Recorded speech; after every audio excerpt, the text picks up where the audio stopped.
new week, PGS9's survival stage. First, we're talking about PGS8. If you could go back and give your PGS8 self one piece of advice, what would it be? 回到 PGS8败者组的话，给自己的建议就是，敢打一点吧，然后多交流，然后有什么想法就说。This week's survival stage, because you're facing the survival stage again, what feels different compared to last time?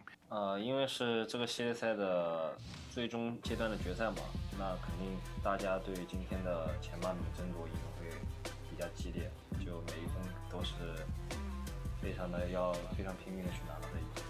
Who's a player outside of 4AM that you have a lot of respect for? 就不会就是看到他说是特别尊重或者啥，就是感觉，就是那种朋友或者是那种之类的关系，就比较平等吧，怎么说是 ？What does a successful tournament look like for 4AM this time? 一个顺利的赛程，其实对我们而言就是，比如说你赛前复盘的一些，比如说别的战队的一些小套路啊，或者是踩位站位。Thanks for sharing, and thank you both for joining us. We shall have good luck in today's game. See you in games. Bye bye.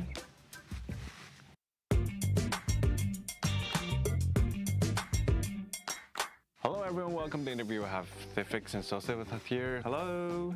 Like when you think back to PGS8, what's the biggest lesson the team learned from that experience? We need to be stronger in our team play, moments inside of the game, good moves, and that's it. Was there a particular moment when you felt the team needed to change something? I wouldn't say it was a particular moment, it was like just a couple moments which was like basically we lost because it was the same problem. So I would say like there is no like basically particular moment. I think it's like the bunch of moments. I would say like team play is not only like that, it doesn't come from like experience, or it doesn't come from like the experience you had together. Like new team is all the time new kind of team play, because like it's all the time different players. I mean maybe I was playing with Sose like 1 year, you know, but like with other guys it's completely different, and to get team play like with everyone all along, you need to work like it works differently with different players. You've been in China for a little while now. Have you found a favorite local food yet? I love duck. I would say like, I mean I tried more than Sose, so I would say like hot pot is pretty good. I mean I like spicy food, so for me it's fine. Like imagine you could invite any player in the world to join a dinner tonight. Who would you invite? Yeah, of course. Kuba. Like tell us why. I feel like Kuba would be like a good guy to spend time with and a good guy to play with. Thank you for joining us for today. See you in the games. Bye bye. Bye.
This one's titled Sexy Play. It was honestly one of the nastiest 1v2s I've seen in a while. Check it out. Holding that staircase, all he's got left in the bag though is flashbangs. He'll try to send it. Tries to push across. He gets one. Gets one. Look, pops. 4 bullets left. Back in, back out. He gets him cold 119. Puts him in a blender. Bro. 119. 119. You gotta give him Dude, props. That was a sexy play. The full reload. It looked like that it was looked like a rookie nice. game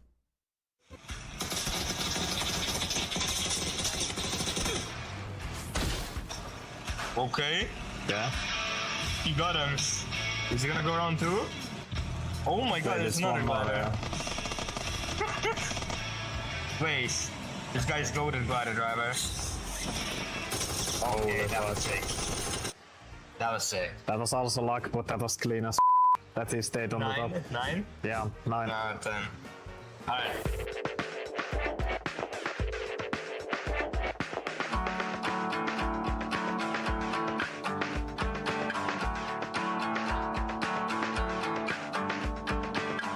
Ох, еба.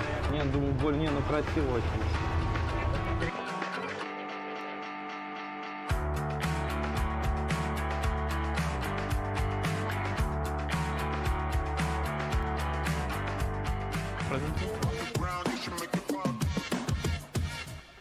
Че, он на русском спросил? Левый, бля, или правый? Дайте бумагу туалетную. Это ограбление нахуй. Давайте бабки, жвачку.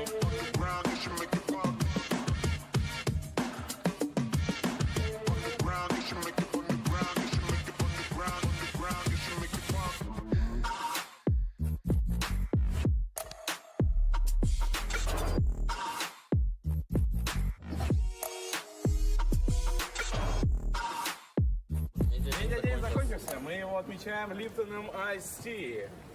Почему отмечаешь только ты? А что ему досталось?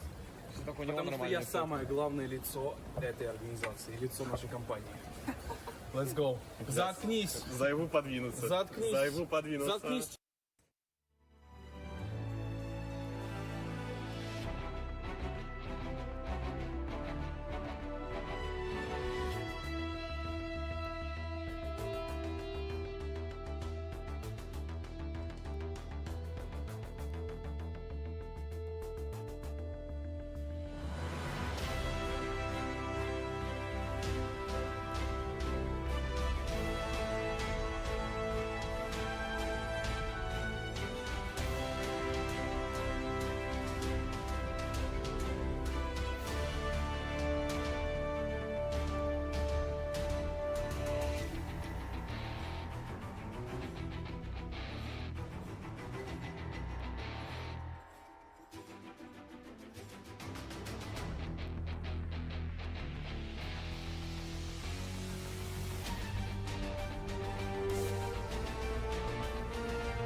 It is time for the PUBG Global Series 9 from Shanghai, China. This is the grand final. 3 days and 15 games with 16 teams to determine who is the one winner that gets to raise the trophy, claim their share of $300,000 and 120 PGS points. GK climbing forward, 10 kills, but now starting to get close range and into the face of 17 Gaming, who's been watching for so long. Just a card for cover one side of it. 17 just has one player up. Akan's managed to find it, and Zhao Wu is that player. Can he clutch it up? Type now down and out, so it is just a 1v2. Can't deny it here now. Shabu drives, repositions here. Can he get the shot? He does get the shot. GK, oh my god, Matrim. They've done it. Absolute insanity here in the first match of the grand finals. Down below, you can see Genji trying to find a way to get into this compound. What can Himas do? He sees the visual. He's got the double! That's a twofer. Can he make it three? Himas! Himas trying to see if he can wipe the rest of 17. Can he do it by himself? He spotted out Wemwa. He knows where he is. He's going to take the shot. Wemwa using his teammate as cover as now the shots come in, and he will find Himas. But T1 will take down Wemwa, and they are now set for the victory here in match number 2. Is on the push. Heather from the other side. They'd like to close this out. One last member of Genji in the hole. Easy peasy, lemon squeezy. T1 pushes up over the top and takes the win.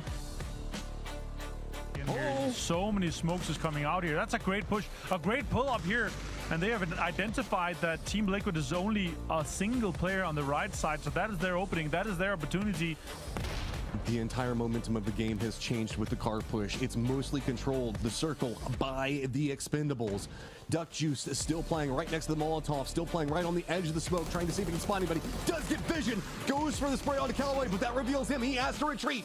Multiple players for the Expendables now, bouncing both sides. Tanfu spots it. That's going to be 2 down for Team Liquid already. Damn, the Expendables made the push at the perfect time. Capitalize and take down the entrenched Team Liquid. Well, T1 will use their opportunity to move forward in these smokes. A few more grenades left in the bag here for MiTH. They could cause problems as now Kiss will get spotted out, but no, Famas will take down Type to start things off. And now Rainey's going to go down. Heather gets knocked low by Gustav. Gustav will finish him off and secure second place for Falcons. Can he get anything more as he's spotted out the rest of MiTH? He spotted out Scappy. Long range shots coming through. 1v1. MiTH will take the win. Dominant fashion here on Rondo.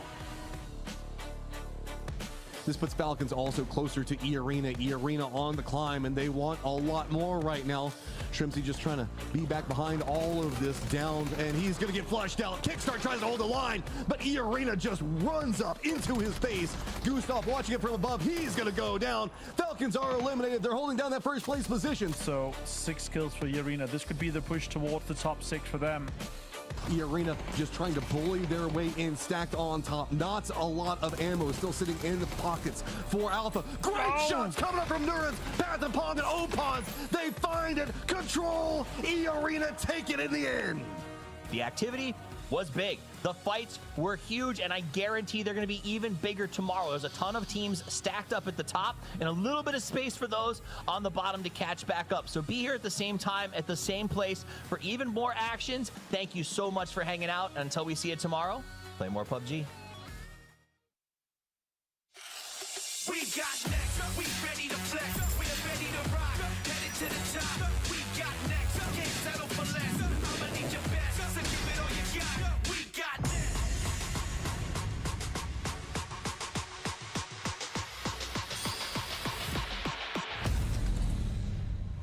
Take me to the front line, better get your head right. You ain't gonna take my pride away. Take me to the front line, put me in the limelight. You ain't gonna take my shine away. Take my shine away.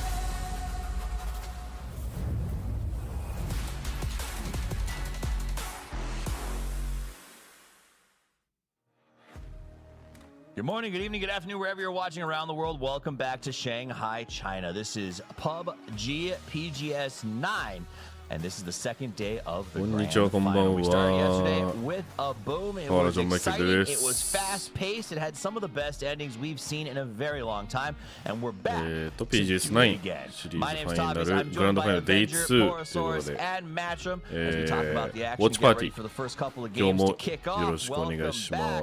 Matt, yesterday was great. まあ先ほどはね、ピアボーイ、岡 FPS、アモロットの3人と一緒にスカウトやってたけど、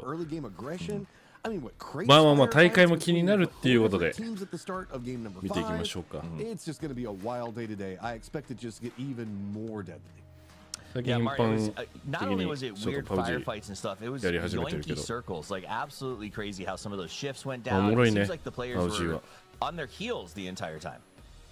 Yeah, they were, and I gotta say the 5 games we had yesterday, some of the best games. 一人でやるとねちょっと辛いんだけどね。昔はソロでめっちゃやってたな。That shouldn't have happened, or that they didn't deserve to win that. That's some great moments all the way through. They're sure Falcons that last push on Durango. I think everyone was rooting for them to win that because they were just winning firefight after 1位がファルコンズ、2位がウィレンタイランド、3位 T1、4位 GenG と、5位 GK、韓国チームがなんか並んでるね。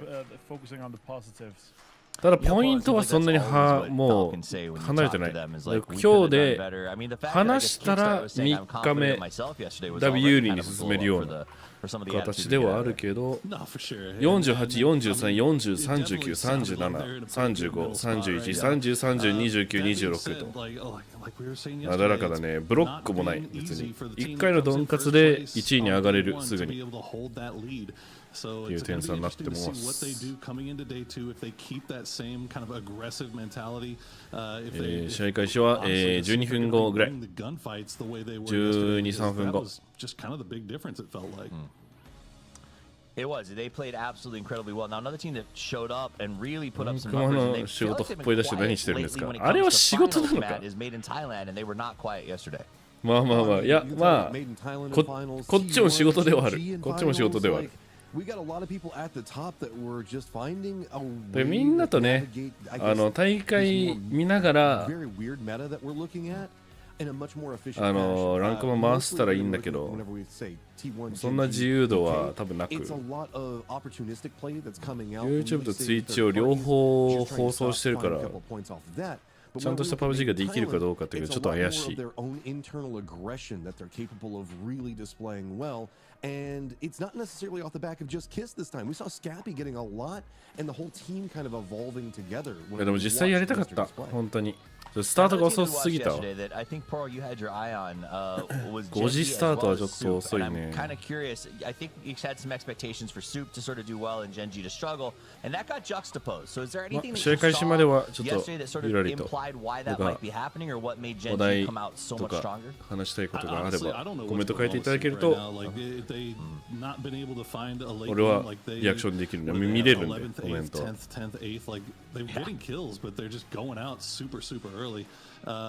But yeah, I don't think anybody was expecting that. I think if you were looking at all the Korean teams, you would have felt like Supers would have been the one that would have been up at the top of the leaderboard fighting for first. But you've got T1, GenG, and Geekay that really came out swinging from basically the first game. I mean, Geekay got that big first win.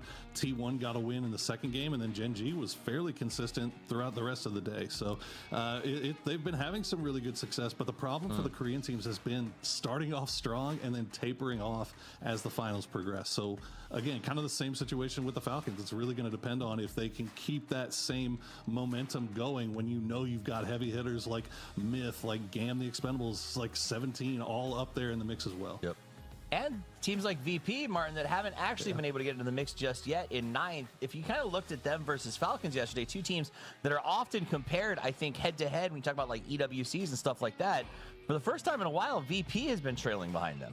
Yeah, and the problem is they're lacking both a little bit on kills, but also on placement points. Only 8 placement points so far, not a win, and not in too much consistency when you come to that, but they're still getting the kills here. 4.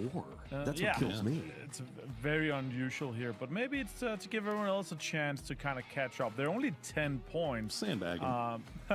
They're only 10 points behind third, 13 points behind second place. So one good game, and they're literally mingling with the top again. Really talks to how close everything was yesterday. And sure, Deep Beamy has the damage done, but the kills does not fall as Kicks was really able to get some efficient kills and eliminations throughout the whole day yesterday. I mean, Kick seemed like he was on vibe yesterday, Matchup, and 12 kills speaks to that. The question is, you know, it's A, tough to continue, and B, when you compare that to BB, who did actually significantly more damage, just isn't converting it. It's kind of the tale of two different stories. I mean, yeah, it's going to be harder if you don't make it into the later stages of the game with VP to actually convert those kills. I mean, you're getting a lot of damage out, doing stuff like that, and control of territory, but even that's kind of faltering. Whenever we look at VP, what has always kind of gotten their bread and butter was avoiding that like mid-game craziness that's happening on the edge. They manage to time out their approaches fine and manage to make it in later stages and then find a lot of their kills through the path to get there and then the tail end of the game. Sure, they might not have won it, but they would often get a ton of kills in that last section, and those placement points have been vital to their playstyle. Not finding any of those feels like they're just not finding a way to navigate this circle inside this lobby, and it is causing them so much problems. A team that, if you're looking for a consistent basis of, okay, we don't have to win, we just have to make it in the top 4 all the time, not even now finding top 4, problems are going to be all over the place, and that's why they're in 9th place right now. All right, so we've talked about VP, who's, you know, not where I expect him to be in 9th. Another team, and I'm going to go back to you, Martin, is our resident EMEA expert that's not stepped up yesterday either, and this has been shocking for a while now, is Twisted Minds. Is there a point where I should just start expecting them not to perform as well as I usually say they're top 3 at every tournament, and I feel like it's not feeling that way anymore? No, not since we had a year change around January. Then that's changed to a complete different case. Sure, they had a good survival performance there, but it's not the same when you're going up against some of the best teams in the world that we have in this lobby here. So that's my problem, is that you cannot, do the same thing and expect a different outcome.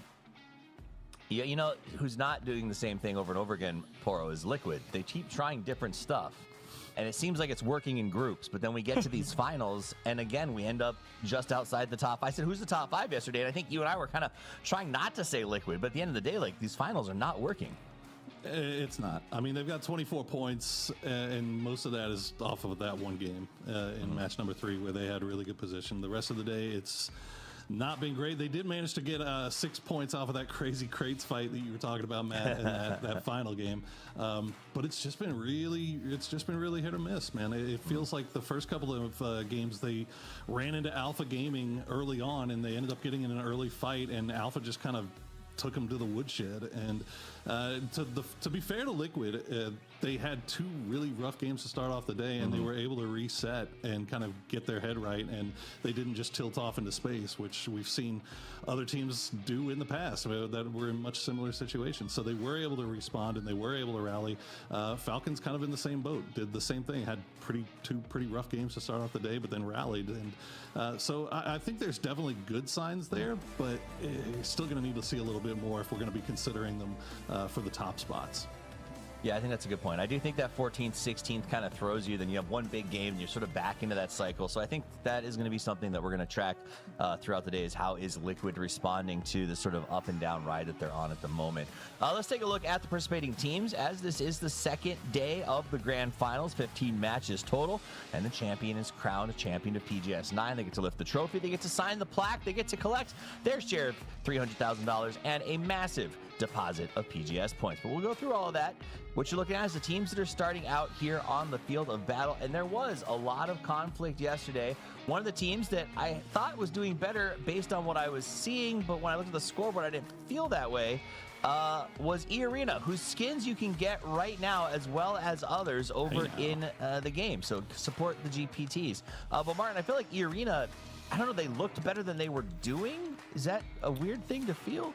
I mean, we were talking about it yesterday, right? Again, that last game put them up so far. If we disregard that and then focus on the 80% of the rest of the day, that was a massacre.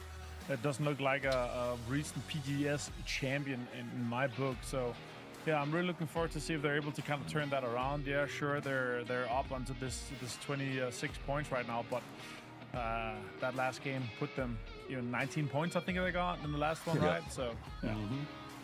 All right, Matt, take me through the leaderboard.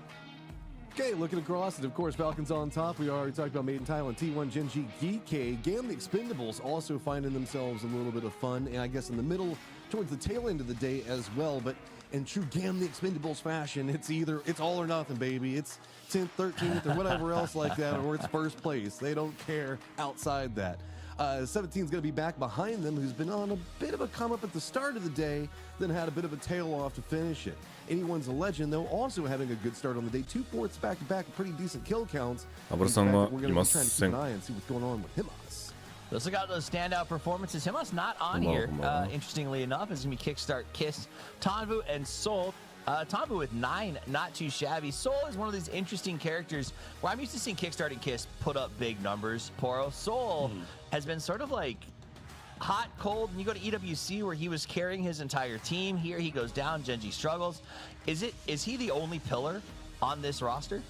I mean, on paper, you would say hell no. Like they've got Salute, they got D, they've got a great team, and again, but that's been the story with Genji this whole year, hasn't it? Ever since they got this new roster, is like on paper they should look amazing, kind of like Navi on paper should look amazing, but we just haven't seen it on the field just yet. So maybe Genji, maybe this is the time that they're able to kind of cross that path and get on and back up in there. But yeah, all 3 of these Korean teams going to be really, at least the ones on the top of the leaderboard, Supers as well, but going to be keeping a really close eye on them through the first 2 matches here today to see if they stay up in the mix, if they stay in the race, or if they start to fall by the wayside early, because it's going to be really hard to catch back up given the quality of the teams that are already up there and the quality of the teams that have underperformed so far, that I expect to kind of right the ship going into day 2.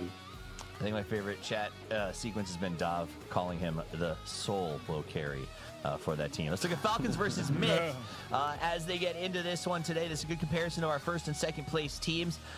Is there any difference in the way that they've been playing, Martin? Is there one that you're seeing consistency on as they go to battle? I mean, there's a lot of things to talk about that, but let's first appreciate how Himas have been able to do so far yesterday, right? And insane amount of kills, damage, done everything. And then let me jump back into how MiTH was playing yesterday. MiTH was playing a little bit more calculated. They were playing a little bit more smart in a way where they know when their time to strike is, and then they capitalize and take advantage of that, especially on that Falcons push we saw, where Falcons was really sad that they lost. Sure, they got second place, but still, they felt like that was a win for them, and that's a little bit sad. As we do have 2 Takos today, guys. It's time to Tako. Yeah. So, map experts, who's my map expert here? Is this actually very impactful to the players? Do they not really care that Tago's now on a 2-cycle day? They don't matter. Anybody? It doesn't matter? I wouldn't think so. Some teams do perform better on different maps based off of drops, but most teams do not fundamentally care. It's been mostly just the hardships and having to deal with which sections of the map they move to. As long as there's been enough terrain for it to be playable for a longer period of time, usually most of the players are going to be fine with it. Issue that we've been facing is all these damn hardships that we're getting make it to where we're often going in the middle of no man's land. So everybody's just having to dig in or mortar up or do something to find a cubbyhole that they built themselves to have to fight in. That's what's killing most of the players. That and Kickstart, as we take a look at the Falcons, these guys were playing incredibly well. I can't take that away, Poro, and it's not often lately that we get to sort of just talk ad nauseum about these lads being at the top of the board. And since they're at the top of the board, day 1, かなりかな、積極的なプレーをしてる、いつも通りっていう感じ。You guys talk.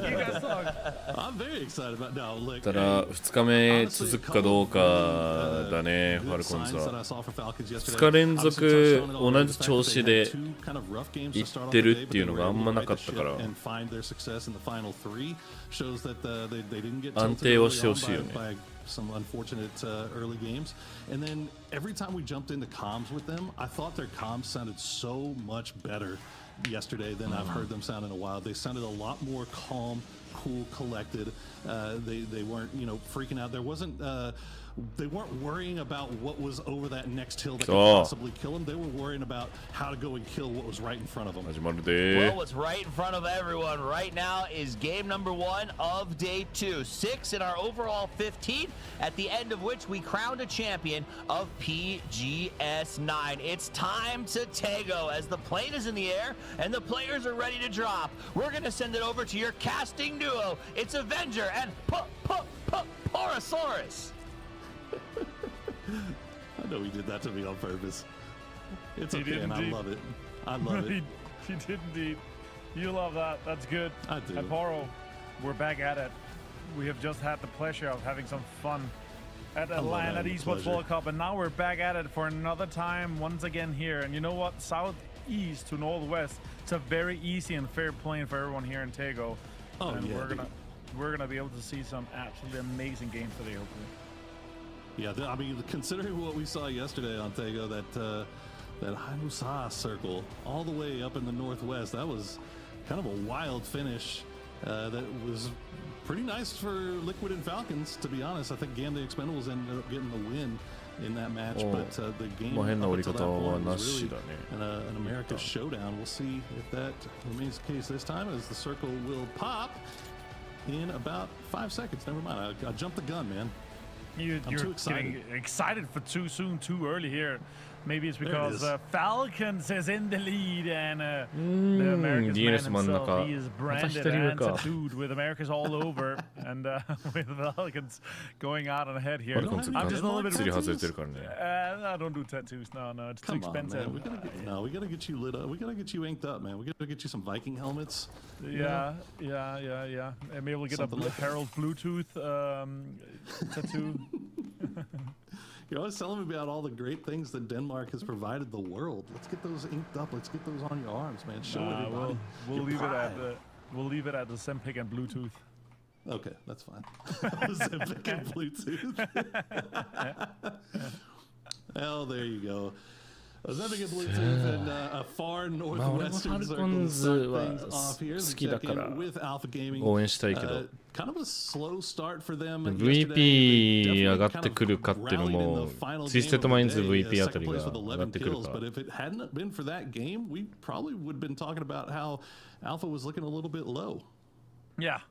Alpha, we could definitely kind of point it out. They struggled a little bit yesterday throughout some of the games, sure, but they're always this team that figure out some time throughout the tournament to just frag out and, okay, this is their way to go and kind of approach for the circle, right? And that's really what I like about the style that we've been seeing from them. And also, that's why they had so much success at Esports World Cup. They're just able to frag out. They were going on with their thing, and it worked out quite well for them. So yeah, excited to see if they're able to kind of turn around a little bit compared to what we saw yesterday. How many kills did we see them at? Sure, it was a second place, but they got a lot of kills that game. It's one thing that's kind of concerning, I guess, if you're looking, is that there's definitely some teams that I would say very much underperformed yesterday. Yeah. When you're considering, like, okay, well, what should I be thinking about? What should I be expecting today? You really, if you're on the top side of the leaderboard, you're like, okay, well, we did really well yesterday. We can't let it pause yet, though, because we know that these teams that we were kind of scared of going in underperformed yesterday. We expect them to be more in line with what we're expecting, or we would have been expecting from them here today. So we have to make sure that we keep up with that. We don't go out with any 0-point games, because the chances are there's probably a good 3 or 4 teams that are on the right side of the leaderboard that'll catch up to the left here today. Absolutely. I think that's very likely to be happening here. And as you see, a lot of the teams trying to kind of get into this northwest zone here. We already have a lot of teams already moving. Arena is one of the teams that has a really far road ahead of them here, but we do have DN Supers, Gen G, Anyways Legends, Gam the Expendables, VP MiTH is already up there. Petrichor Road 17 and Twisted Minds are all kind of considering which bridge we're taking. We're taking a jumpy bridge, or we're taking a Yongchong bridge, where it could be a little bit scary as well. So a lot of teams are really far away. They have no priority inside the circle here, so they're just going to be waiting for that second circle to see where we do end up going. 本当そう。 Kind of like where VP is right now. 選手全員応援してるのはみんな変わんないと思う。と思いたい。 They're going to see everything that's coming in from the east. I think they have eyes on about 2 or 3 bridges from where they are at right now. They should be seeing Twisted Minds as they make their way across here just south of Yongshan. And fortunately enough for Twisted, nobody camping that. So early game, they'll avoid any conflict here for the time being.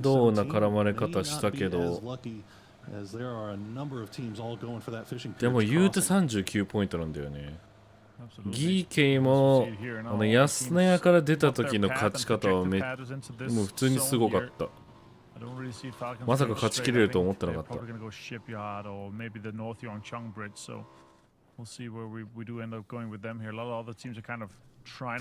くそのアンチの結果見てると、その王毅が外れた時にどっかしらなんか空いてるんだよな。真ん中付近取ってるチームが多いから、例えばこういう時、こういうアンチの時は真ん中いっぱいいるとして、西に寄りました。まあ昨日もそうか。西にがっつり寄りました。となると、真西か真北は空いてるんよな。外側いないから。最初のアンチの。だから真北寄りましたってなったら、真北はあんまいない。で、東、北東に集落があるんだったら大体空いてる。北西の集落も大体空いてる。これ第2はね。第2で真ん中行くのはもったいない。第3あたりで真ん中行くのはありだと思う。それも自分たちが持ってる情報次第っていうのも大きいから分かんないんだよね。Now with other teams kind of rolling in here, TWIS might get into the north side of GodL here with a lot of red zones already kind of being deployed here. They're trying to figure out are there compounds available. It's like sharks in the water, like sniffing out what's the situation over here. Is there blood in the water yet or not? And Perfectic sees Jacob leaving from mid here is really crucial information to see and scout this compound that's actually free. So we saw a lot of hardships yesterday, right? We were talking about that coming into today. Would it be better to have the hardship now, or to have it everything kind of go down towards the South by Palace, and then make it the hardship away from that later? Like, I mean, I guess that's a stupid question. It'd be all of it would be bad here. Zakan is finding out the hard way here. Laric's gonna pull up, and he's gonna get the knock on a nice seat swap there from Laric. Songjang trying to provide some support from the high ground as Geekay. 綺麗な形。いや、移動しようとした。Songjang's gonna go down now. Geekay just has to retreat. Geekay。褒めたばっかやん、俺。昨日の安田屋の勝ち方すごかったって言ったのに。I just saw a red zone on the small island south of west of Hamusa here. If we do end up getting a hardship, I would like to go there because that's going to be a fun ending. Yeah, I mean Northwest would be brutal right now, wouldn't it? Like insane. Trying to fight up trying to everybody kind of centering up just kind of around the palace, around these hills where we see these circles end so often, or at least we see a lot of mid games around here. If it pulled away now, in rotation, going through those hills, getting really close to each other. And it'd be one of those situations where they're right on top of each other before they even know it. But the circle will pop, and it is going to center up pretty much everybody. ってなると、真南、南東、まあ南東は結構いるの。まあそこの橋渡るから、パラスもあるし。南西は本当にいない、真南いない、フィッシングキャンプいない。西もめちゃくちゃ空いてるっていうことが多いよね。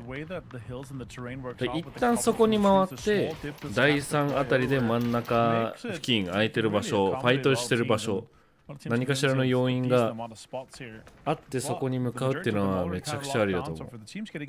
前までは何年、5年前とかは4、5あたりが良かったけど、多分最初、1、2が早くなっちゃって、そのブルーゾーンが早くなっちゃって、最初にポジション取る人多いから、外側から入ってくる。だから真ん中付近を取りたがる。真ん中メタだし、今、真ん中付近を取っているチームがいるとして、逆にアンチが大きく外れたときに逆側がめちゃくちゃ空いてるし、真ん中もともと入ってるチームは周りのチームがいるから動けないっていう状態が長いんよな。だから逆にその人たちは動けなくて、あんまりそれだけかな、外側のチームの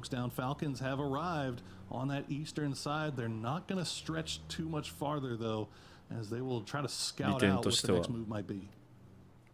Yeah, now have a foot inside the door here, poor right, and that's just gonna figure out, okay, how much space do we have ahead of us? What's the information we can get? And that's really the really bad part that we don't talk about often, because when you are lacking information, as you see 4M actually kind of chasing VP a little bit winter. Oh, and Lukaruk's going down to a walk headshot. さっき言ったばっかや。Oh my goodness, VP, remember they were in that 2-1-1 split. They had one on the high side. just trying 上 to がっ keep てほ eyes しいっ on て it. 言 He ったの saw に Lukarox. He hopped in the vehicle. He thought he could も get out of う there. これがキ But ャスターズカース 4am, hungry for points, will chase him down, finish him off, flush him 話 out. 題に出しちゃダメなのかな Beamy, I think he was trying to get into a で position も of 本当にら leading しくないんだよ to ね defend Luka, VP but he's not able to do so, and he'll just have to 序 retreat 盤の towards 落 the ち rest of the が board. VP will have to play this one out with 3. でも本当に VP の Unfortunate for them, especially considering they're in a pretty decent spot here. Now they're gonna have to 問題点と figure して out は they're gonna go and try to 4 fight 人 for 生 a 存が recall できてないこと station. がもう Petrichor 本当に Road 大 is きい holding on to that.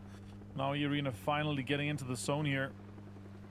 As they are driving. 昨日の安値ぐらいはもうしょうがないと思うけどさあ1人が飛んだけど 3 人で結構早めに降りるんだ上からされてきたのか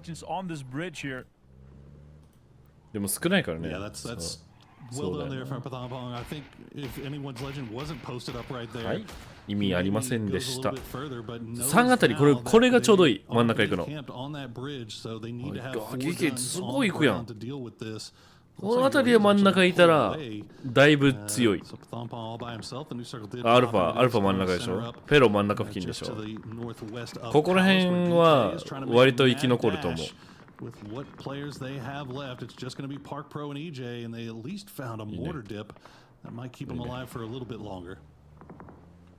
モールで、まあ、モーターで作ったわけではないけどレッドゾーンディップって言っちゃダメだからディップって堀って意味かな 総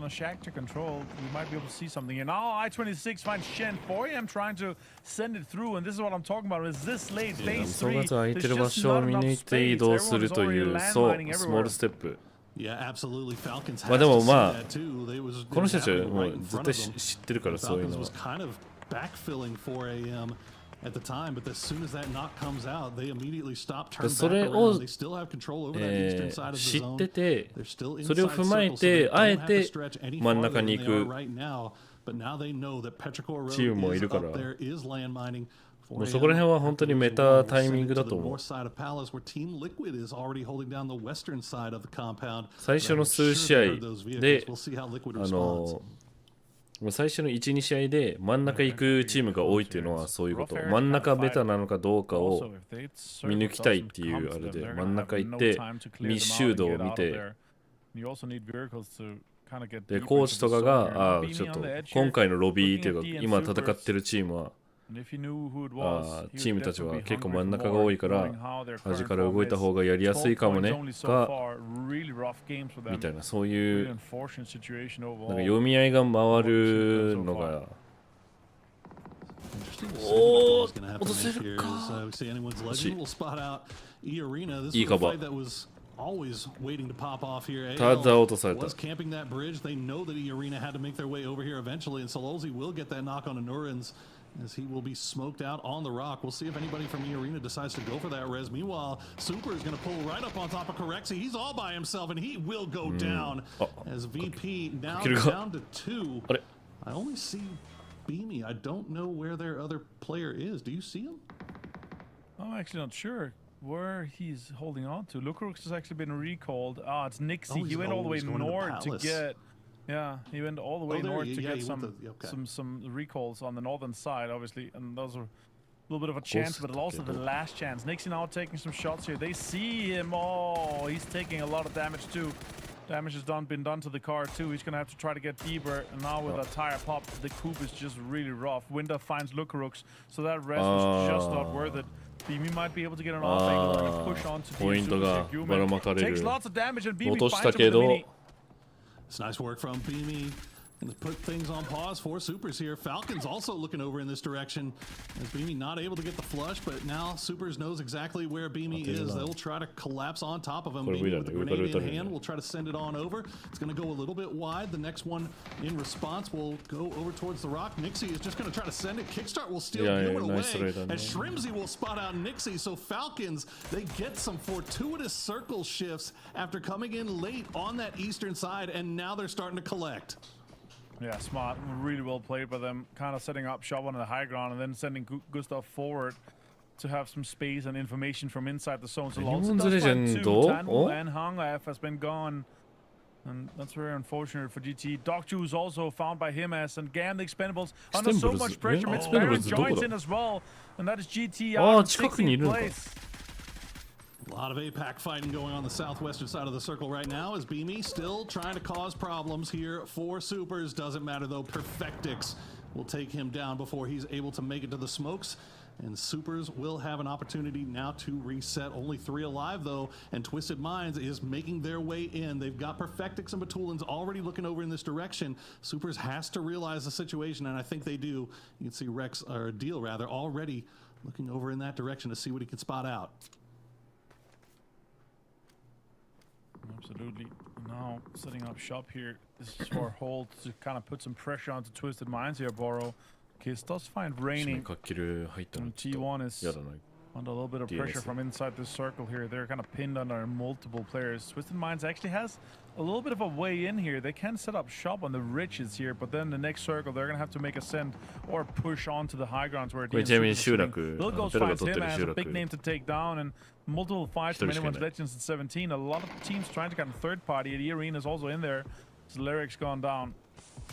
Yeah, this is a fight that I don't think any of these teams really wanted to be a part of here. Pathampong and Opons from E-Arena just looking at all this happen in the smokes out in the middle of the wide open field here. Lil Ghost will try to take a spray, but Solozzi has the off angle. Will take him down. Duckmai actually going to finish off Wemwa, and now Simon T will find Pathampong. So Alpha Gaming doing their best to third party all of this, actually fourth party all of this, as these teams now have the blue on top of them. They have to make moves. 17 still alive here as the last members of アルファそろそろ出ないといけないよこれ。まあミスがいるのはわかるけど、そろそろここのファイト介入していかないと。Tianchan trying to just get a little bit out of it. He's going to get pushed out as well. Ah, that's some good shots coming in. Really good spot. 17 gaming out in 14th place. Now it's Petro Road trying to fend off some push here from Gen G. Good shots coming in from Chewy. Dean going down. And that's really unfortunate for them as Soul is now the last player along with Salute. That's really under an immense amount of pressure here. Gen G once again trying to take that fight to him, and there's not really much they can do. There you go, Salute will find I-26v6, but he gets caught in the reload and will get taken down. Soul though will trade him back as Chewy goes down. Soul down to just Soul versus Ming Ming. That's a good grenade, not going to do the damage it needs to get the knock, but it's going to do a lot as Ming Ming and 04MB will try to push him out, and they will find him. Gen G goes down right after T1 gets eliminated. So a lot of fights going on here on both sides of the circle. Twisted Minds now crashing onto the Petrichor compound immediately after they're finished taking down Gen G. That's so smart. Great read from them, seeing that Gen G is down and Petrichor Road is hurt. Damage being done here. Over to the Palace fight where Team Liquid and E-Arena both have to get out. APG setting up shop for edge hold, making it difficult for Team Liquid to get even deeper here.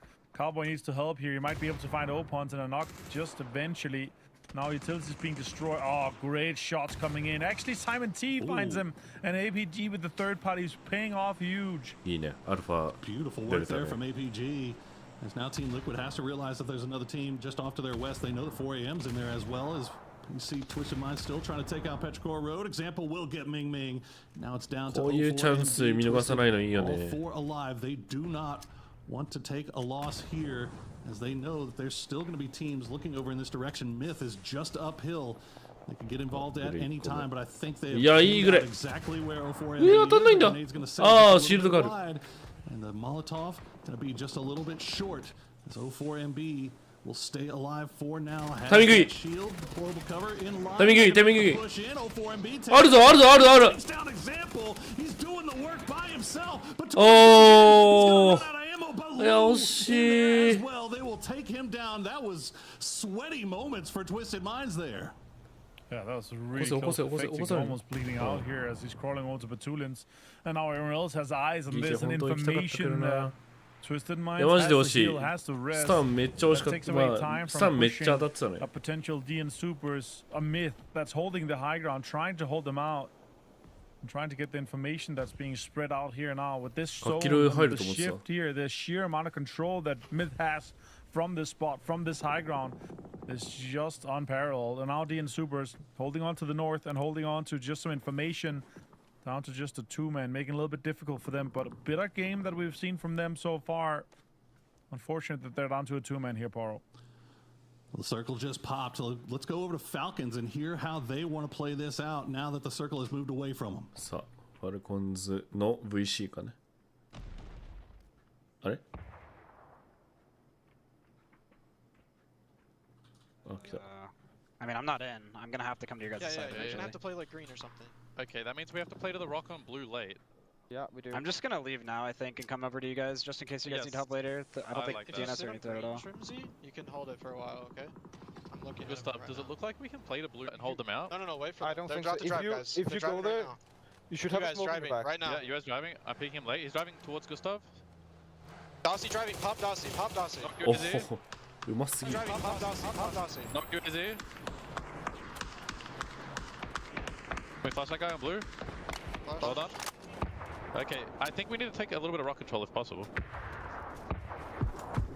One's in that smoke. One's in the same smoke he's knocked in. I'm pulling up into my smoke, okay? Yeah. There are two alive. Hold for me, let's drive into the smoke. There's another team playing in as well that needs to die. Good comms once again coming out from Falcons here today as they try to hold out.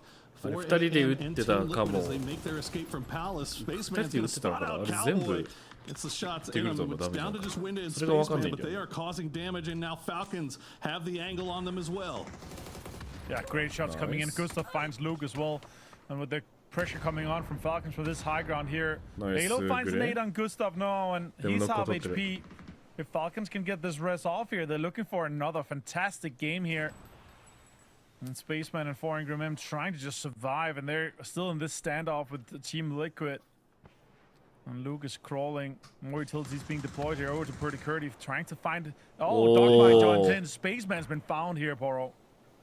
Yeah, Alpha has just been beautifully positioned this whole time. They're just keeping eyes on this, getting involved from range, and there you go, another one will get picked up. 4 Angry Men goes down. Great work there from Tycon and Duckmai. Now up to 4 kills, and they're still sniffing around over in that same general area, knowing that Liquid is still here. Falcons kind of have that high ground. They've got a little bit more utility to use. You have to imagine, though, they would like to try to hold on to as much as they can, and now Alpha is going to commit to this. Tycon, he wants all of it. He's going to keep on pushing. Yeah, this sudden push and hold from DNS Alpha もうそろ来るんじゃない? Hinge. Oh, Purdy Curdy fans Tycon here. That's a great off angle as he's striking out from an off position. Has to run to the zone now to try to get in and get heals and maybe be able to get this point. But Shrimsy finds Purdy Curdy. Dogmite steals it and potentially is trying to get Tycon back to safety in a res off here. いや、アルファが来てるのは見えてるから。ただ間にリキッドいるのは分かってる。おお、これワンチャンアルファの方に行くか？いや、見てるだけでまだ行かないか。北側 DNS が少ないのも知ってるはずだから、おお、かける！熱い熱い熱い。これでアルファが挟まれた。Yeah, so much pressure. Myth pushing. さあ、ミスもノックしたよ。これファルコンズ介入できたら熱い。Oh my god. でもジェイコブが落ちてるのを知ってる。相手はキスだよ、でも怖いこれ。しかもいいくぼみある。And they will take every single fight and they will win them. イコールになったね。これいけないな。で、北側に対する警戒に戻して、で、これ DNS とツイストマイズ戦ってるから、そこら辺のグレネード音聞こえている。ただ、記録流れてないから、DNS かどうかがまだ分からない。でも流れた瞬間に、多分もっと北側に行くと思う。ファルコンズスペース取り。どっちにしろね、これツイステッドマインズ落ちてもそうだし、DNS が落ちてもそう。ここで銃声が銃声になってるってことは DNS じゃなかったとしても DNS が介入するんじゃないか。介入が今なければこれもしかしたら DNS なんじゃないか。なので少しずつ前に行ってる。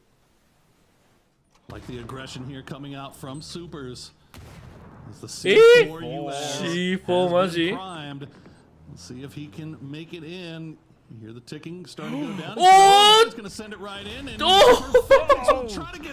あ分かった、これで分かったよ。これがっつりマイク、ファルコンズも。 Supers have any offensive utility left in the bag to take advantage of TWIS when they're weak. 熱い熱い熱い。 Yeah, stunts going forward now. これでもう DNS はもう前に行くしかない。ファルコンのとこ行けないから。これミスったね今。いや、いい火炎瓶。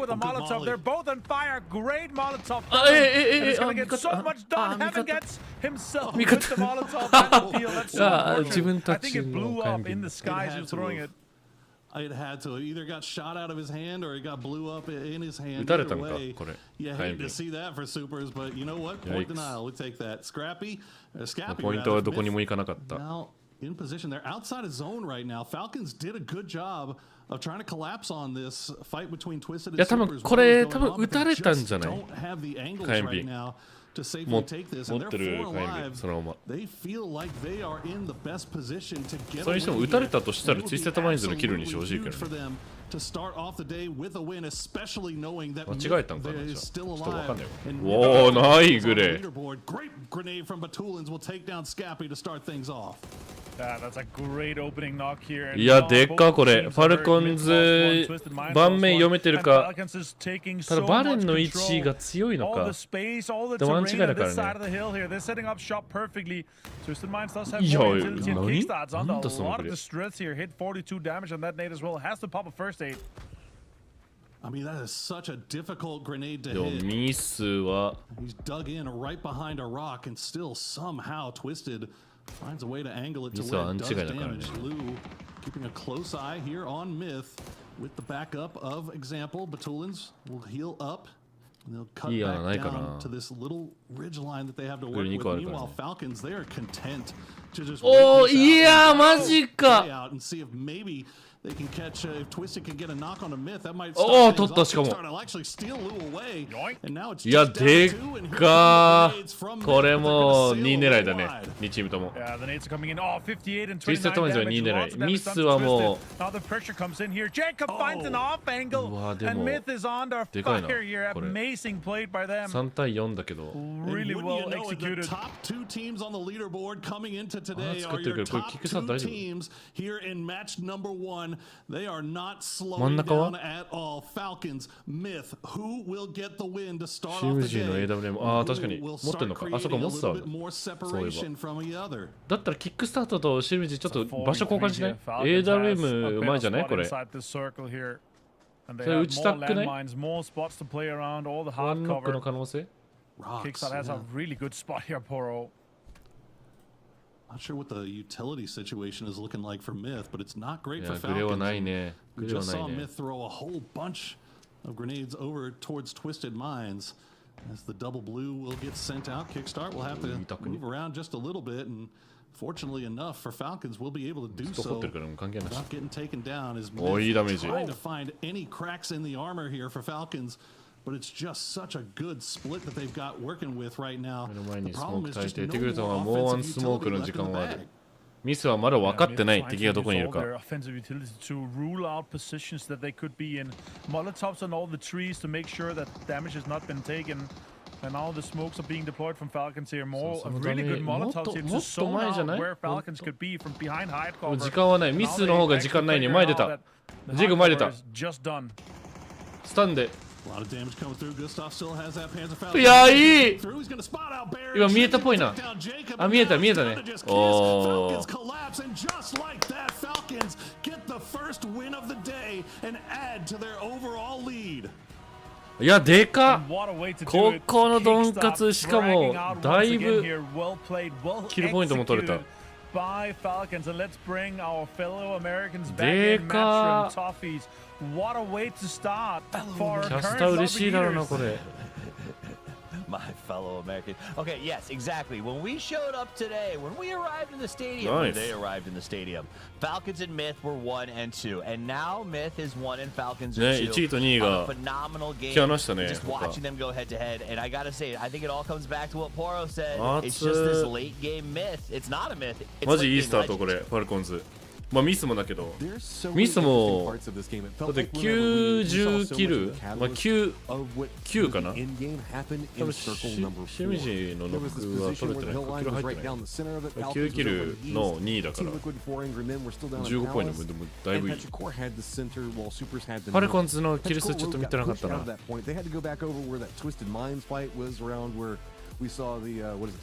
ちょっと話したね。ファルコンズはミスと。Everything kept funneling in, and yeah, MiTH were doing a great job in controlling down into the southwest.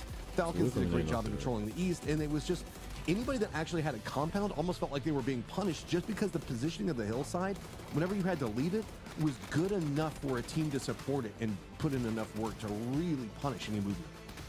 So this fight was awesome to watch. I feel like 04MB really almost pulled off something magical there, Martin, with the swap of the shield, pre-flashes. Yeah. Like, that was a gorgeous fight. Yeah, great pre-flash there, and also a great smoke, great setup, and also barrel at short range. It just absolutely shreds. なんか考え方をちょっと言語化すると、集落取りました。ただキルポイント、ちょっとポイントが足りないからキルポイントが欲しいから集落は1で、まあ、突っ込んでこないだろうっていう。あれで山上3人送って張り付かれました。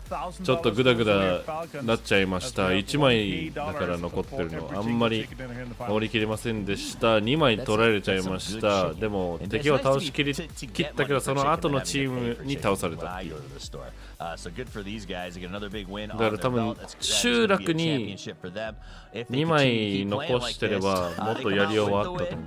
Taggleton bouncing up and down. Gustav kickstart looking good right now.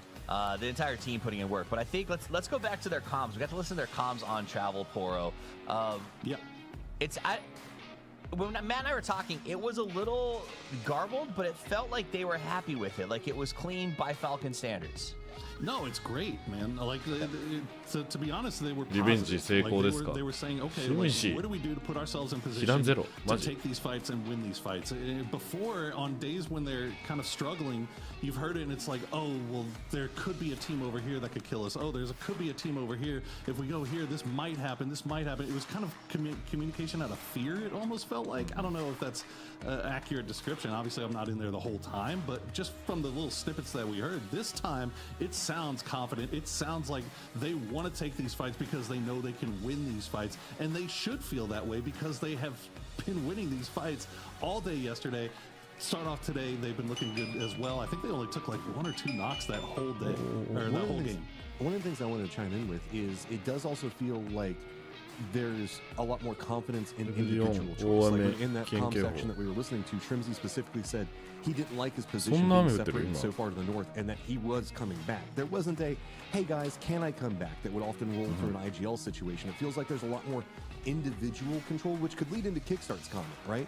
Kickstart said the fact that he feels like as an individual he's playing well. Well, if Falcons in general are leaning more into their individual skill and individual choice, that might be one of the reasons we're seeing so much more success. All right, here's the total leaderboard.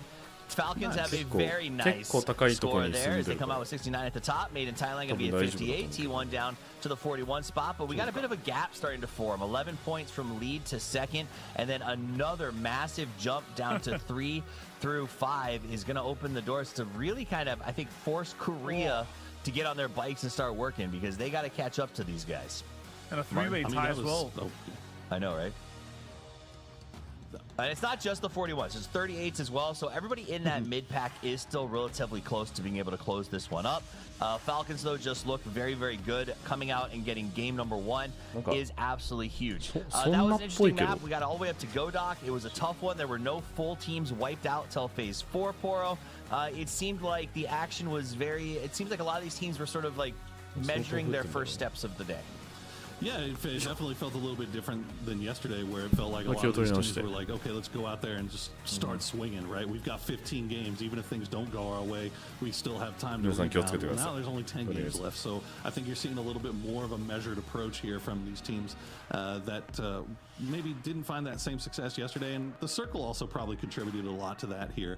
But it's honestly the worst possible thing that could have happened for this lobby is what just happened with the top 2 teams in the lobby making it all the way to first and second of the first game here on day number 2. All right, it's time for game number 2 to kick off, and as it does, the new plan is simple. Catch and stop the Falcons and MiTH, because they are beginning to run very, very quickly. And while it's not over yet, we're well past the starting line, and at halfway through this race, you have to be close if you want to be able to close. My name's TWIS. I'm joined by Matchum. This is game number 2. At the end of this, we crown a champion for PGS 9, and the plane is as fair as it can get. Oh, day 2 woes, as it is going to be interesting to watch. We've been seeing most of our events have just 2 days for their final. Now we get that 3rd day. So a lot of these teams having to do a little bit of a mental readjustment. This has been the point where they've often gone for a bit more of a push. That's led to them kind of having a fall. We guess still 1/3 done, but there's still more opportunity. プリモ、クワリ、ゴッドタワー付近全部取れる。 Just thread that needle as we've been getting circles that have been forcing all kinds of craziness. Plane's gone out. Everybody is now dropped. Looks like most teams are getting some pretty decent separation. I don't even see any vehicle dust-ups really, except for no, not even there anymore. As it's enough separation. My eyes just pull back over at Team Liquid. There was a lot of attention on them yesterday when they were got. Yep, we will be keeping an eye on Liquid as they are dropping close to Twisted Minds, but it does not seem like the crate fight is going to happen this time around. No fights. Oh, wait a minute. Hold on. We got a little car fight in here. Oh, no, you can't have that one. But I do take this one. It was nice of the game to give them each a vehicle to escape in. And to drive them over there and kind of drop them off, give them a good position. Circle is popped. Yasnaya is going to be the center, so we've got pretty much all the going to be in play. We've got all the way also down to around Prison to the south. Yes, we do have the lake, no lean, everything over into the west. We did see the circle in some fashion a bit yesterday as Team Liquid, I think, is just getting a bit more territorial these days. After the start of yesterday, they're like, no one even gets North George. No one gets anything else. I don't know if Team Liquid knows that this is Twisted and not T1, because T1's gone all the way over to Lippo, and T1 was the one that caused them so much trouble yesterday. Well, so Liquid got out. Cowboy found a gun quickly and was able to also get a car, and I believe ran over Example, and then Purdy got to finish it, and they went for this chase. He fired a few shots, got hit, I think, once by that M16, and decides it's not worth going after them. But Twisted Minds now in a really tough situation. That's the real takeaway. Not only did they lose a player, but this is not where they wanted to drop. This is a salvage rotation now. It's a salvage loot cycle. This is absolute disaster for a team sitting at 13th place with 26 points to lose their IGL and now have to sort of fall back into a loot area that I'm sure that they don't have any desire to be in at the moment. Hey, Zarky is great. I love Zarky. Go get you some Zarky loot. Nobody will mess with you over there. It's nice, polite, chill. So, but I do agree. It's kind of a symptom of what's been going on with Twisted. This year just hasn't been good for them. There's a lot of modifications. You can see signs of life, signs of what they could do. It's just a matter of trying to figure out how to get it in a more consistent fashion. Maybe a little bit of a mental reset over in Zarky, and taking in the school and the sites up to the north can calm them down for a second, get a bit of a vacation. Eyes in circle, Jinji is going to be on Stolber, and then we've got Yasnai going over to 4 Angry Men. Most of the circle is still pretty calm. No big rushes to get into any point just yet. Hey, as we look at the Falcons, it's a little slow on the map. Perfect time to check in with Tiggleton and hear what he had to say. Hello, everyone. Welcome to the interview. We have Tiggleton from Falcons USS here. Yeah, say hello. Hello. What's up? It's okay. Congratulations on winning the first game's chicken dinner. It's like in a several update, like Falcons always play at holding the edge, but in this time in the Circuit 3 Grand Final, it works really well. What makes a difference between this time and in the past tournaments? Well, I mean, we've definitely gotten a little more fed than usual, and we've been trying to find a balance of, you know, sending center and wrapping edge, but because there's been so much chaos in these games and we can just read the kill feed, we can kind of figure out where the free side of the zone is. Like, this game we got blessed by zone, but we obviously knew the teams around us, who's weak, where they are, what they're doing, and that just makes it easy. Okay, so you make your info like more like useful. I have to tell like maybe. The last question is about how confident you guys can holding the first place. Till the end, I mean, usually we're good. Once we're in first, we're like comfortable, and that's, you know, we're good at just keeping up the momentum. We haven't really been in that position with Gustav much yet, so we'll see how that goes. But I think it's gonna be fine. Okay, looking forward to that. See you in games. Bye bye. All right, bye bye. You can call Falcons a lot of things, but we will call them edgy, as they've been really, he said, it's forth looking at those wraps, trying to go around and find those outside positions. Also, big shout to the Obs team. I don't know that I see them check trunks very often. That was actually kind of cool to see what they, you know, they had the car parked there. They pulled it up next to the entrance, and they're just running over mortars like, oh, let's get everything packed up for the big trip up north. I wanted to follow up on something that Tig was talking about in the interview, which was using the kill feed and knowing map drops to try to figure out weaker sections of the circle. That is a great way to try to navigate this more centered meta stylings, and a great overall, I guess, increase in performance coming out from them. As Supers is going to get some vision on the rotate right next to him. Alpha is going to have to be pretty cautious. They were a bit further ahead on this with multiple of their players, so a couple of shots going to go ahead and rebuff them back over into the east, or the west, sorry, as now there's going to be a new approacher in the Expendables back behind them. It was a good job, Powell, setting up a turret position to make sure that he stopped them from pushing in. You know, it was a cheeky drive-by attempt. They got squibbed and off they went. They said not worth the trouble. We saw that as well with Cowboy when he saw the chase, took a little bit of a tag, and went back to his team. I think the drive-by era is rapidly evolving, and we'll see how it survives the next iteration, because I do think things are going to get a little bit crazier, as if you guys haven't gone and tried out some of the new LMG changes. It's very exciting. All right, so Lolzy, here's the man of the match from game number 1, who managed to finish in 9th place, but got a bunch of kills in the process. Anyone's Legend, great roster match him. 6th place is a good spot to strike from, but all of these guys need to show up. Delwyn has just been feeling underwhelming compared to the Delwyn that I'm, the world champion Delwyn. You know what I'm talking about? Hey, whenever I'm looking at anyone's Legend in 6th place after day 1, I'm going to be content with that. It's been sometimes having some issues on their climb. Well, I guess it's technically after game 1, or day 1 in a game. But I mean, this is a team that we often talk about is always potential, but it's just a constant missed potential whenever we look at them. Is we know that this team can absolutely pop off, and we're just waiting for them to get the confidence to do it. As we're starting to see the circle settle down a bit more, VP is going to have some bit of an approach that they're going to be going from the south onto this Alamo. Rest of 17 is going to be regrouping at the hillside. Ghost is going to be playing this section of it so that way he can get a little bit more support. Nixie's going to be the guy that's inside the building itself. Wall's providing enough cover right now for little Ghost. Here comes Crash. Limbo also going to come in and provide some support. VP is going for compound control. One player off to the side, and 17 is just trying to double stack to see if they can get a knock, and they do get it onto Beamy. 17 gonna go ahead and Beamy knock down. They want to see if they can get in there and get a little bit of that utility. Like you can get some in-game drops right now on the channel over on Twitch. Little Ghost up to the high ground, tries to drop low, but Kyrexy's in the house, and now he's got to run. Nixie tries to counter, but now it's done to Crixie up on the roof, trying to deal with 17, and his teammates can't be in a position to help. Oh man, there's a third and fourth party coming in with E-Arena and anyone's Legend. Everybody wants a piece of what's happening over here. The side contain fight even getting popped is now everything on the roof being problematic. VP in a ton of trouble over here. Anyone's Legend does have one of their players go down. E-Arena's far more free over into the west. They're content with what they've managed to do. They're hopping back in vehicles and they are trying to retreat, and it feels like nobody is coming out of this clean except for E-Arena. この真ん中になったらわからない。Are they trying to wrap down here to see if they can go afterどうすればいいのかわかんない。Legend大きく外れた時 Maybe it's a good time to fight. I mean, the one takeaway of this place is no one ever survives noob compound without taking casualties. VP trying to figure out how they can fight this as Kyrexy comes in. He's the last man standing, has to make some big plays to try to stop 17, but with EA and everybody else shooting in on them, he doesn't have options to play the flanks the way he normally would. He has to keep turning around and checking the hills behind him because he hears cars driving in circles. I mean, a lot of cars, too. I mean, anyone's Legend tried to go to the north. They instantly get kicked back by GK and E-Arena. MiTH is going to now be back behind this. They moved over to the position that anyone's Legend was trying to hold. So anyone's Legend, a lot of firefights going on back behind this. Push now coming out for 17. Crixie reads it. He gets the knock onto one. Wants to try to go for the flush. Can he it is going to be Virtus Pro falling early in 17. Hold it together. Tian should be Resable. He tried so hard, he even baited the flush to try to get him to come out. You saw him put the 3 in and then repeat to the actual peak respawns, and it just didn't quite work out. So they do get the 2 back up, but I'll tell you what, Kyrexy put in a heck of a rope-a-dope. Big fight there trying to get everybody in.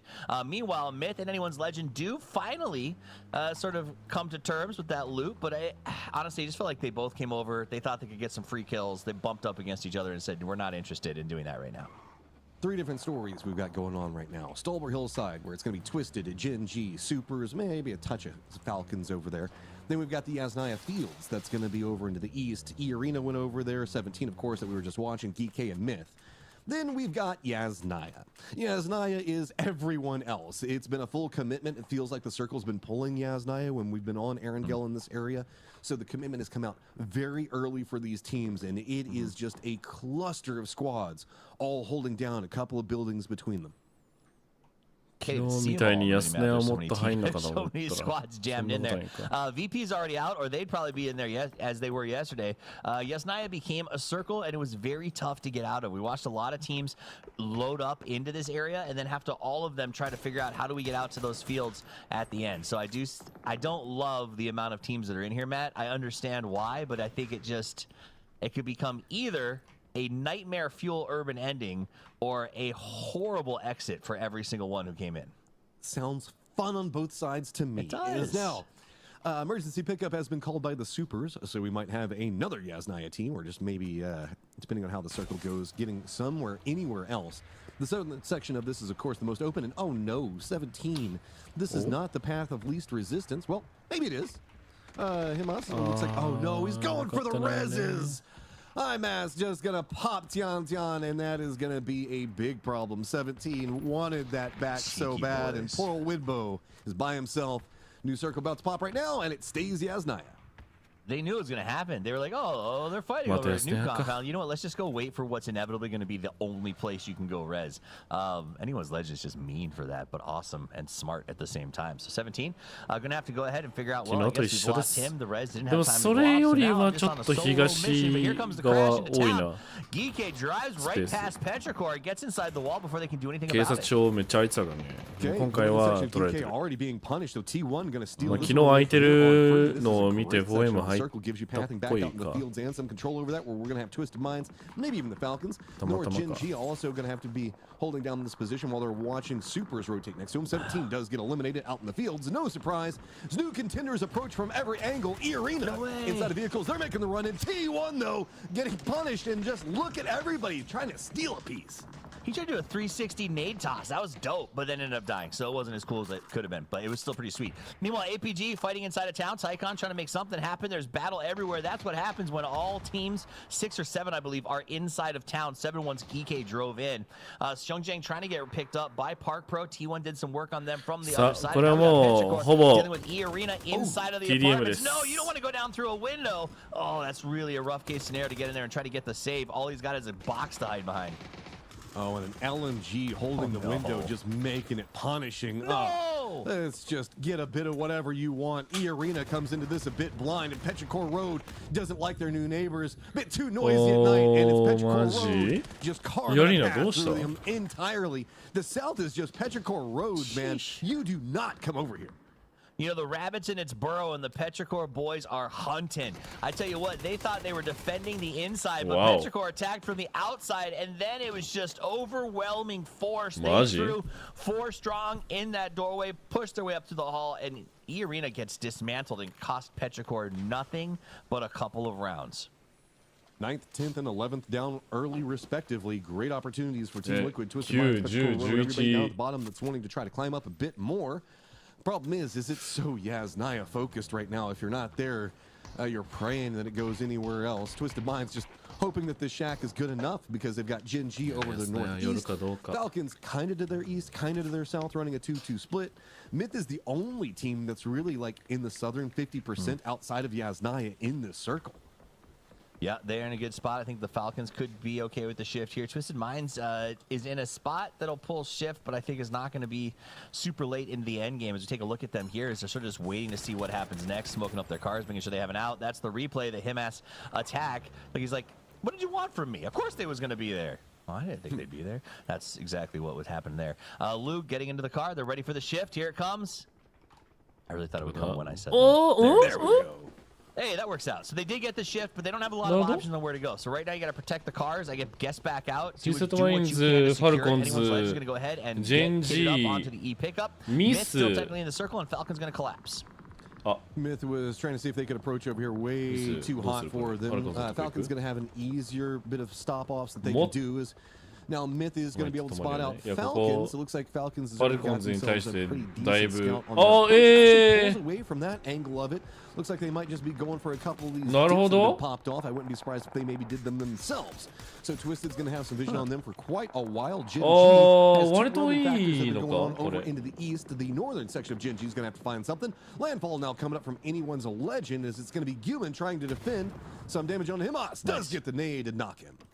He had it cooked. Himas, you saw him turn around and look at it the last second and go, uh-oh. And he goes down. So now Human's got to try to deal with the second. He gets him. And meanwhile, Rex elsewhere takes care of Delwyn. Anyone's Legend came from the ね sky 破 and 天 was placed in the 荒な ground as イ they メー tried ジ to take a building away from the soup. And no one steals. って言っても6位なんだよね I キ mean, ル取れてるか this is ら a good position right now. It's coming up from the supers. They're on that isolated section of apartments over into the, I guess, the center north of Yasnaya. So they don't have to really deal with a lot of the hot and heavier stuff that's going on in the more central section where maybe Alpha, T1, Geek are all kind of holding down at. Alpha has to just constantly be on head on a swivel, watching all of the threats as they are going to be approaching them. And the newest threat, of course, is going to be Gam, the Expendables, close range, right on top of them. That was the exchange that we just saw. Also worth noting, is look at that leaderboard. Almost the major kill counts are all in the bottom teams right now. Would love to see that continue. As the top of that leaderboard is way distant south. The Falcons still sitting at 69. Nothing else new on the board. Falcons closing the gap, or MiTH a little bit closing. ファイトがしたいっていうのがめちゃくちゃ trying to find it where they can, making the city work for them. Cowboy using a little TP peak strategy to get some information for the rest of his team. ムーブがしたくない Gen G coming from the north side. イメー They ジ get が to す like ごい stop up short. They have vision of なんか everything. If this shift めんど goes くさい towards ムー them, ブ they are going to be もう真ん sitting 中行くか They got あ vision の of 音 everything 立 in て the くれ fields, そこ行っち i.e. こや Falcons み and たいな Twisted Minds イメージ because everybody else is in Yasnaya.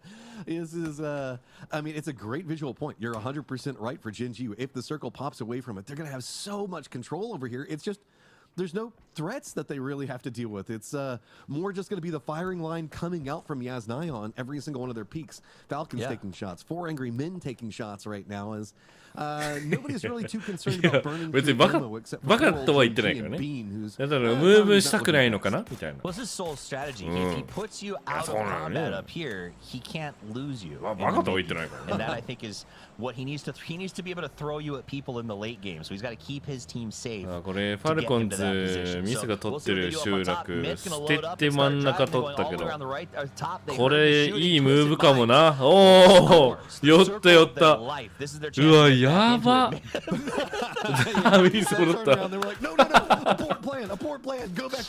あいい俺らのとこでいいでも俺的にはミスの位置の方がうまいんじゃないかそんなことない And they're going to have to try to find a tough spot here. There's not a lot of options for them. The rest of the team's looking at the right. いや俺なんかミスの位置の方が強い気がするんだけどな before we're back in the circle, and it is going to be brutal. Catch your breath. ミスのまあ T1 is the 強い gatekeepers かどうか alongside of 4 angry men. 置いといて Supers kind of maybe even ミス some のところの DK. 方が Outside that, 楽しいよ Cold ね looks like 多 they're 分 trying to 打て go るか for a ら wrap around down to the south. MiTH retreating back to the position they had just a moment ago, as well as 4 angry men are going to have a great gatekeep on Petrichor Road and going to be denying that. Alpha is going to have to make a push in, but they know that they have the Expendables back behind them. Team Liquid has to make a push across this more open section where the Expendables are going to be able to get some vision. Supers as well. If any movement comes up more to the north from Team Liquid, it's all about choosing the path and trying to navigate this 警察署も警察署で多分だいぶだるがらみされる周りの兵が良くも悪くも張り付いた時にちょっとむずいんだよねもちろん高いから位置的にキルは取りやすいんだろうけどいやいい動きなんだけどねあでも刺さりそううわマジかちょっとこれは読むべきだったんじゃないミスまさか来ると思ってなかったのかなうわえぐいぞこれGK も1人だなあ2人だGK 1人残してないThis is a great plan of approach, but they have to get the hillsides fast enough. Otherwise, Geek can be picked apart. Too many different angles. 4 angry men putting in work. Meanwhile, back over in Yasnaya, there's nowhere to go but fight right now, and it's going to be Alpha trying to hold back the Expendables while they have to try to get themselves into the circle. APG trying to move and fight at the same time. Kill because they've got that compound and they have the actual last apartment building that's still in the circle. So they've got one man holding that one. The other three gets to just snipe everyone crossing over. Perfect nade. Lands next to the car, but he's going to juke right through it. Dodges the flaming debris. Kiss versus Xiongjiang. They've got themselves a nice little 1v1 right now. Kiss knows he's in the smoke. Just got to go on sound cues here. Play it. Reset. Just waiting for it. It's not Songjong style. He's going to wait. Let the aggressive Kiss run around him. Track him. Keep spinning. It's okay. It's okay. Just wait for start dissipating. Kiss, though. Does manage to read where Songjong is at. Miss. So Kiss does get the kill, and honestly, that was the worst thing that happened to Geeke. Was the Kiss was the one that was alive when they tried to cash this position. Now Kiss sends his attention back to Petrichor as they don't like the fact that he's out here. We didn't see a couple teams eliminated. Liquid goes out as they try to close the gap. APG down to one player plus a res. T1 inside the circle, and Geeke without a lot of options. All that's left is Park Pro in town. So what we're going to be looking at is the Supers compound position that they're going to be playing from, where they still got those apartments. They're going to have so much vision onto this field. いやペロの特艦結局いい方向に運んだなって言っても外れちゃったけど Kiss, he ain't done, man. He's got solo mission, and that solo mission is to kill everybody who killed his friends.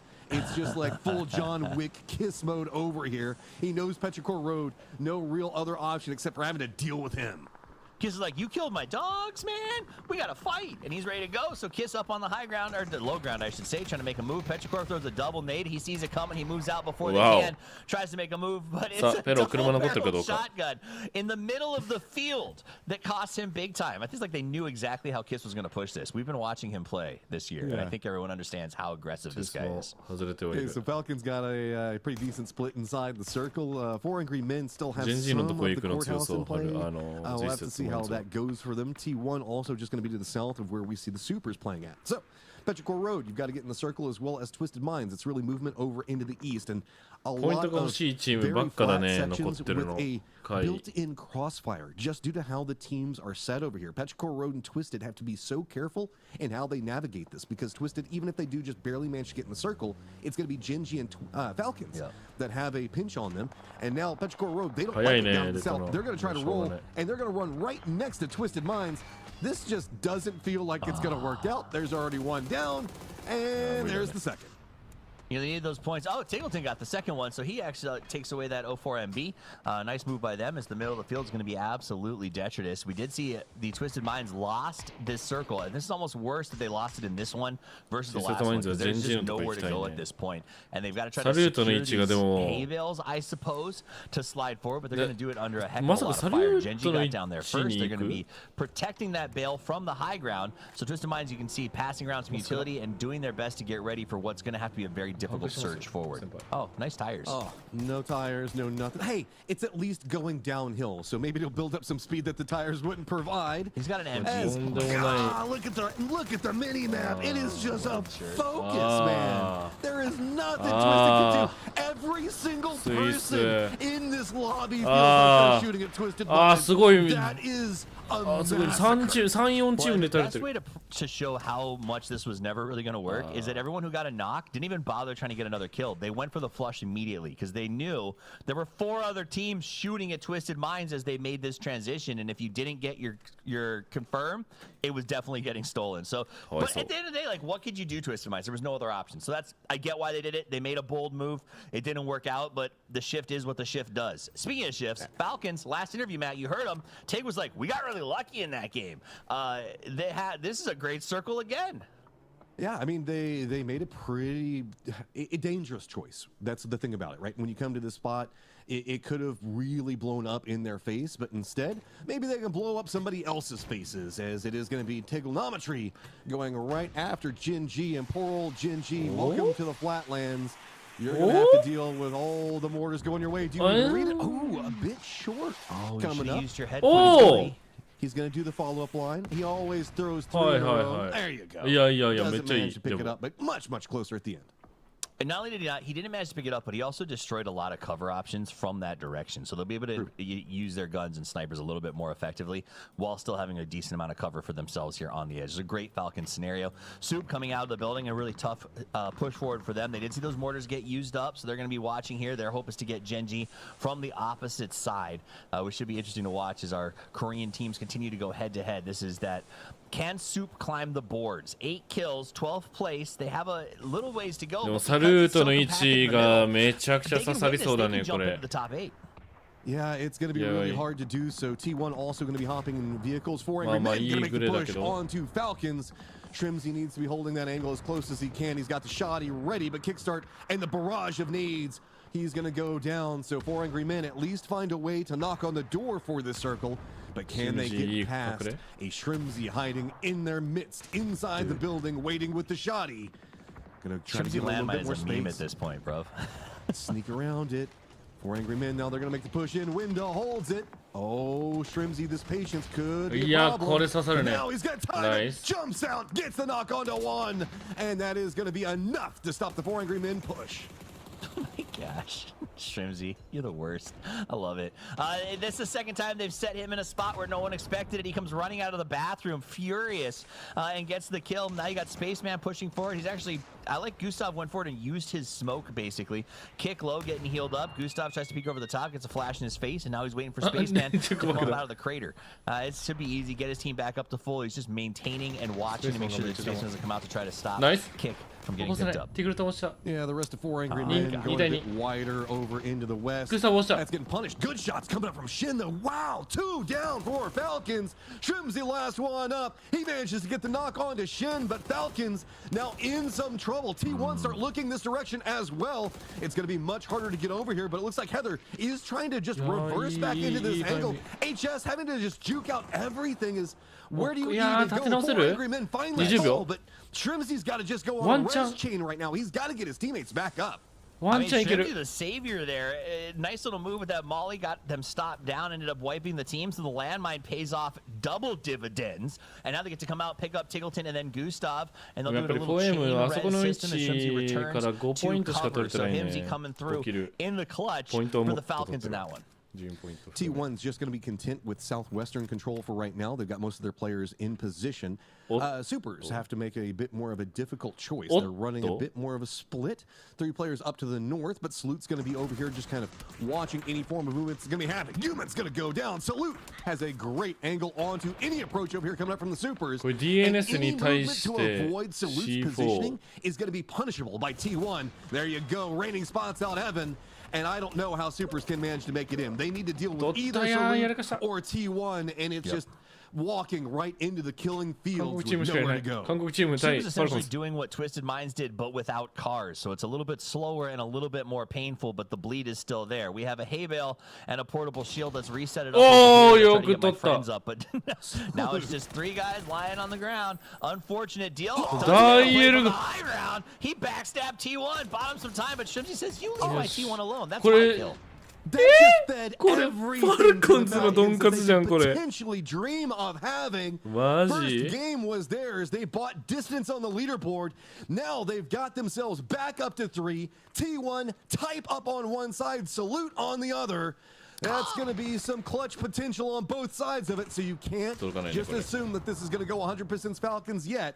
But I mean, Type already moving aggressive. He wants to find an angle. He gets some damage, and it is going to get a knock with the Molly. Nice move by Type to get in there and get a little extra something. Goes and changes to Genji. Thank you very much. Then he gets the flush. He's going to keep pushing forward. Type out of control. He has pushed this back down into a 1v1 by himself. He is on this. Nade's going to come out back behind. Big damage, but running up. Gustav, other side. Flash comes out. No realマジかタイプが勝った。 Big way. That is some type of win as T1 comes out with the chicken dinner. They had to battle through the city. They had to stop Genji. They had to take out Soup, and then they had to go up against the Falcons. サルート当ててくれたらな。ちょっと協力しようと思ったらタイプが速攻を裏切ったね。That was disgusting. There's no way Yeah, that he should have been able to pull that off. Unbelievable work from the solo hero for T1. And that is a huge win, not only for them, but for the rest of the lobby. If Falcons gets a win there, they start really putting some separation between themselves and Myth. I mean, they already did that pretty well in and of itself, but being able to steal that win away, what a play. What an individual performance there from Type. Martin, help me understand that grenade, because I felt like Gustav tied that grenade to Type's shoes, but was it the hay bale that saved him? Yeah, he had a cover of the hay ball, and then the nade, like the line of sight just works differently. It's a little bit unfortunate again, like, and then Type has a stun grade. What I think is the most impressive is that Type agreed with himself and saying, well, I don't need help from Gen G to win this game, so I'm just gonna get that extra point on him and then also kill all 3 of Falcons. It's a 1 versus 1 versus 3 clutch for Type. What an insane situation, and what a great play from him. We've seen it before. He's able to do these big things, but what a way to do it, man. Whew. That was absolutely vicious. And let's talk about the fact that it's T1 again, match them. At the end of the day, it was Falcons and Myth coming into this 1 and 2, and then T1's in third. They had a third and a first yesterday. They get another first here. T1 be looking good.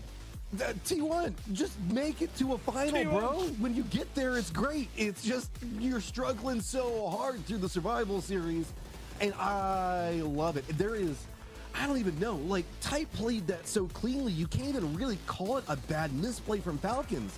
He just read how to navigate that so well, and that's the Type we've been talking about so many times over and over again, and how he can just make this crazy plays that open up the doors of opportunity for T1. We saw T1 make some really good moves. We also saw Shrimzy executing the backstab that the Falcons have really sort of embraced as that got them into that late game. Some great plays all around, but Type goes 5 right there at the end of the match. Until then, based on the numbers, they were pretty quiet, Martin.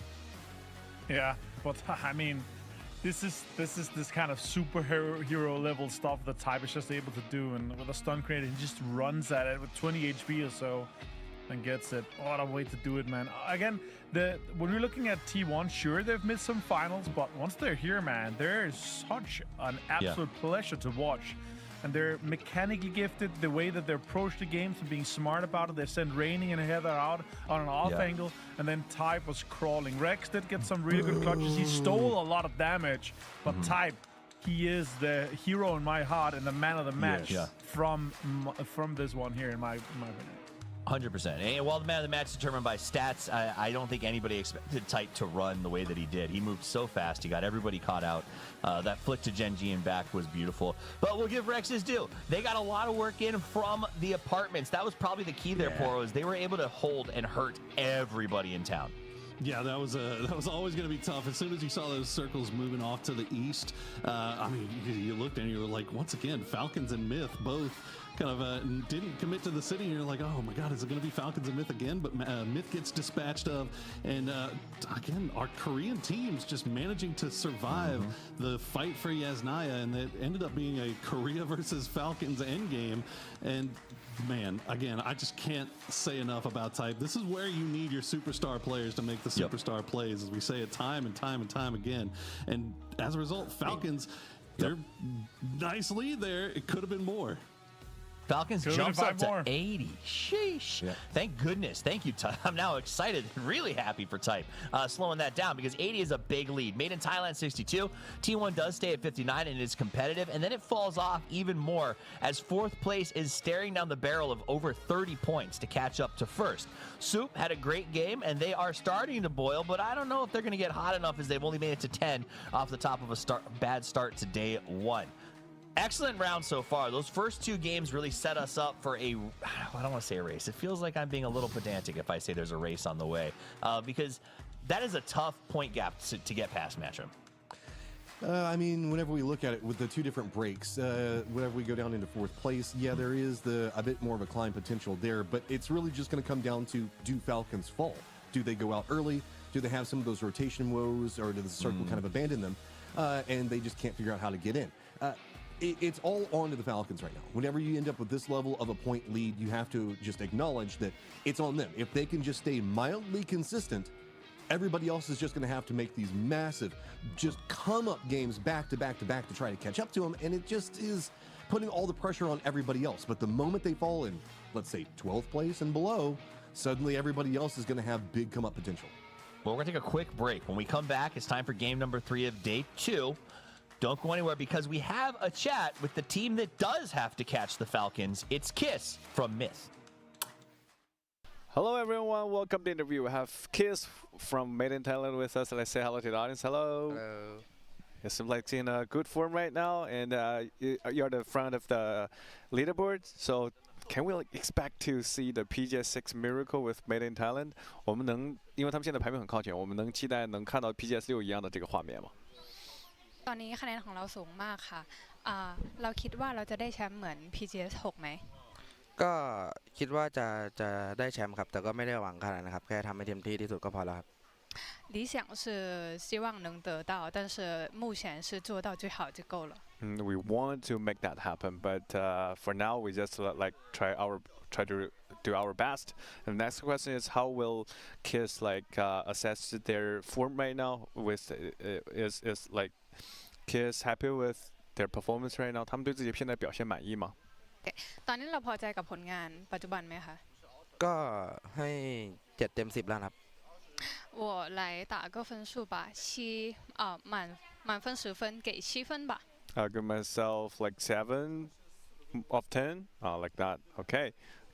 Thank you for joining us, for taking your time, taking the interview. Let's see you in the games. Bye-bye.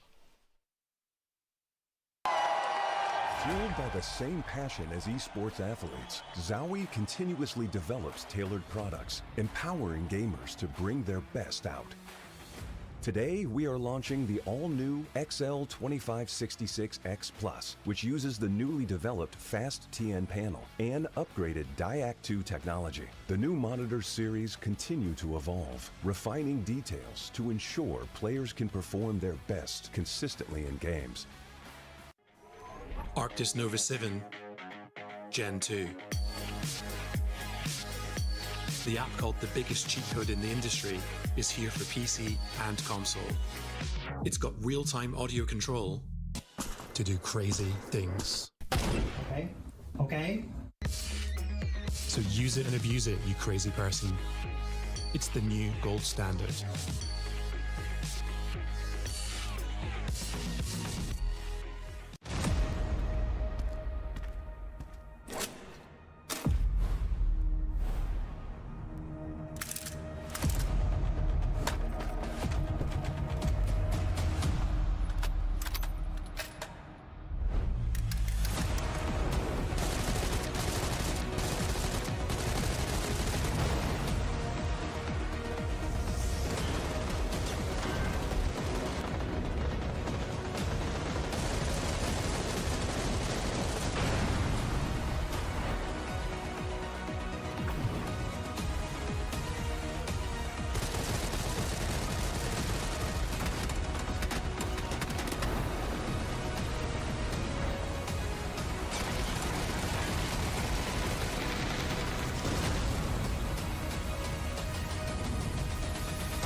Game 3 is on the way. It's game 8 overall, as this is the finals of PGS 9 underway from Shanghai, China. At the end of this, the winner claims the lion's share of $300,000 and a huge chunk of PGS points. Plus, let's be honest, the bragging rights to be immortalized on the plaques below that trophy. Yeah, the trophy doesn't go home with you, but you get a chance to lift it. No one touches it till they do so. You get to sign your name while we all watch. And I think that if anything we've learned this season, Poro, that our players have to work on their signatures. Yeah, I felt bad when Pong had to go up there. He's like, God, are you kidding me? Like, I can't even remember how many letters are in this thing. But no, it's always fun to watch those guys as they're, still riding high off of the adrenaline from the last game, trying to get up there and lift the trophy and then have to go over there and sign the name. Somebody's going to get to do it this time, and somebody's going to get a boatload of cash and PGC points to go along with it. Right now, the Falcons are in the lead. Can they hold on with that 18-point lead? They're looking pretty strong. It's an equipment issue, which means either the other teams have run over and broken Kickstart's mouse so that he stops killing them, or Kickstart has run around and snipped everyone's earbud cables because he doesn't like that they're using those for mortars. So one of those two is probably what's going on in the stadium at the moment, though it is a pretty wild race at the top. Martin, the Falcons are just so far ahead. There's still too early to say we have to have people try to stop them or hunt them, or do they just get ignored? Because at the end of the day, PGS points are still stacked up for everyone. So second, third place has an insane amount of value. Does that make life easier for the Falcons? I mean, 96, 80 points for second and third here is insane. Sure, you don't really stock them actively. It's more of a third-party situation. But the way that they've been playing, the way they've been approaching the circles, out of the 7 last games, and actually the last 5 ones, they've only gotten top 3, a third, a second, a third, a first, and a second here. And I guarantee you, they're all really sour right now because they felt like that should have been a win in the last one. Also, 1 or 2 of the games yesterday should have been a win. So they're looking at, missed potential rather than saying, guys, we're in front.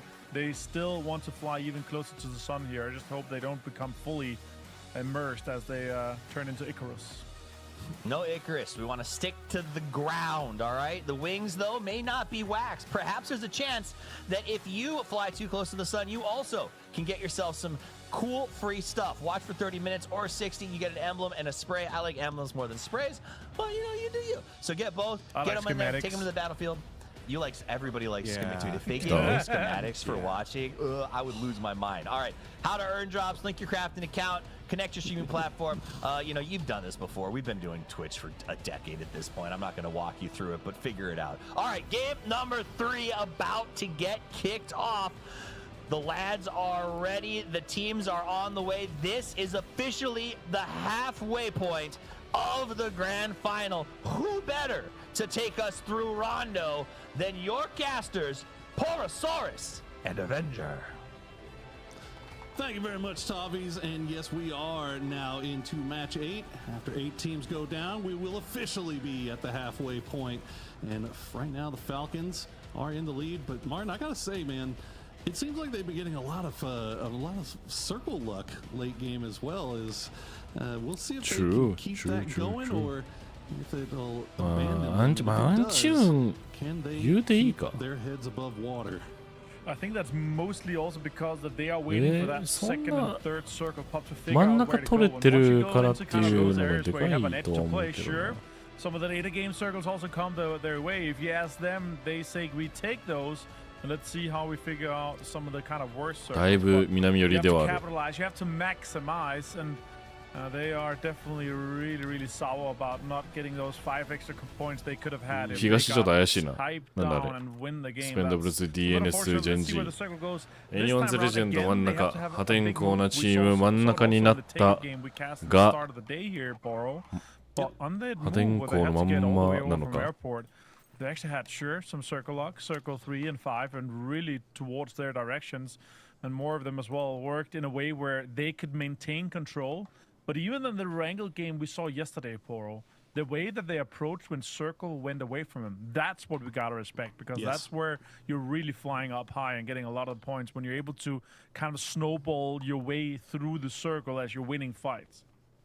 Yeah, and I think the improvement in the comms that we've been hearing is kind of really been helping them a Falcons lot 別 in に those あれだよ type of ね。 situations, right? Like anybody can play whenever you're dead アン center チーム circle in が the い compound. い You know, のは C5 just keep shifting on 1、2 top 回 of ぐ you. らいしかないんじゃないか It's, な。 yeah, I mean, even we could do that. But Falcons have been able to find a way to fight their way in, and they're winning their fights. They're winning their gunfights almost every time, it seems like. Yeah. That 4 a.m. one, very close for sure, but that they still were able to turn it around. So good work on their part as we wait and see. Look at this beautiful overview here of the waterfall. Let's check in with Myth. Yeah, Tinglong Garden. What's happening here, Myth? Are you getting a lot of loot? What's going on? It's a kind of a pseudo Yulin here, but just better and bigger and further away from all the actions going on. We've had a lot of these Hongshan Danqing-esque kind of endings here. VP have this home turf. Is this their chance to kind of go back and get some more points? 11 points would put them into 5th. Sure, there's a big gap out to top three here, but again, this is our Esports World Cup champion. This is a team that's been ever so consistent this year. Absolutely. See Team Liquid had a big game, couple of big games there yesterday, but wasn't enough to really move them up. And then a slow start today has dropped them down into 14th, but one good performance could put them right back into the mix, while Made in Thailand has been nipping at Falcons' heels this entire time. And last game notwithstanding, they now find themselves looking up at Falcons 18 points ahead. We'll see if they can find some success playing this circle from the south side. Checking with Petrichor Road.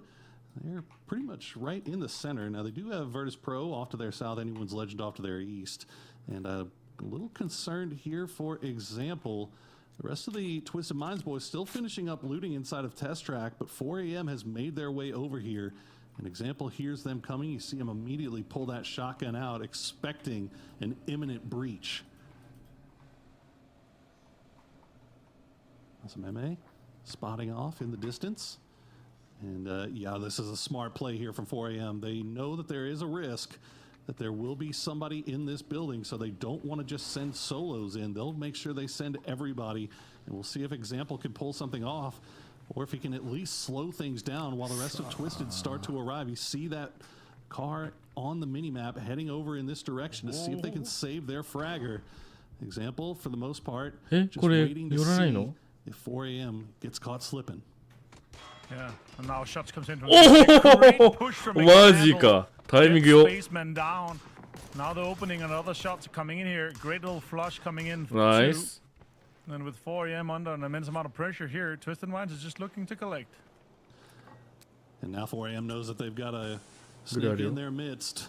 And this Example will drop down the smoke, try to slow things down. Ooh, big spray from Winda. And Shen will take him down. Oh, you come up. The rest of the boys have arrived. Batu will get the trade on Meme, but immediately gets taken down by Winda. Perfectix and Lou, the last two players that have the peak battle, will be won by Perfectix. He takes down Shen, and now it's all down to Winda as he hides inside the building, trying to run around and see if he can maybe catch Perfectix before he spots him out. Yeah. He will find Perfectix, and now it's a 1v1. Lou playing the outside wall. Winda gets knocked low. Oh! がエクスペンダブルズン来た。これ終わった。これは終わった。これは終わったよ。That loves a third-party opportunity. Wongef comes in. Glory swings around and takes down Twisted Minds. It took too long, and this is exactly what happens so often. Poro, it's again and again where if you take too long in finishing these early game moves, you're always going to have a team that pulls up in third parties. And now Expendables are looking at 8 boxes that they can loot. They have everything that they need, and it's an easy pull up for them. Every single time it feels like an APAC is just a team is just Johnny on the spot, man. They know when there's a fight going on, and they know when to crash in there. I think the only thing that they're probably a little bit more upset about is that they weren't able to get any more flushes off of that. They get 2 points for their trouble, which you can't be too upset about. And Twisted Minds, meanwhile, again, going down early, this time with 4 points, so they'll keep themselves right around that mid-pack here. No, Kiss. It's going to spot out Alo from range. We'll see if Twisted, or Team Liquid, rather, can get everybody over there. It looks like they will. It doesn't look like Myth is too terribly interested in leaving their spot here. Nah, this is a great little setup. The 2-2 split for them here. You're maintaining control of the south, and you're keeping information that's potentially going to be happening on the northern side with Scabby and Jacob sitting there. Meanwhile, Kiss is terrorizing the cars and the helmets of Team Liquid. Shots are coming in, obviously. And even for a kind of slow drive for Team Liquid in, they need to get some information further into the circle, and MiTH is really kind of denying that. Definitely causing problems, but I think Team Liquid will be just happy with the fact that they're able to get their man back on his feet, get back up to full strength here. Is now Salute. The rest of Gen G boys, they've heard these shots, and Gen G, if nothing else, has been wanting to get involved early in these fights. They are not afraid, especially when they're inside zone, and they have a pretty good read on exactly what MiTH is working with here, this 2-2 split. T シャツマインズちょっとあれか無理そうかなんか序盤でキルポイント取りたいからファイト仕掛けに行こうっていう意図は感じるけど時間かかりすぎるとなああいう風になっちゃうからなだれるとActually gone the way of Danching and Tooling. Look at that. A lot of teams are going to have to make moves here. You can see even teams that are already inside the zone trying to get back together and 第一の端側秋がち their situation. A lot of them coming down from the north side and they're running right past anyone's legend.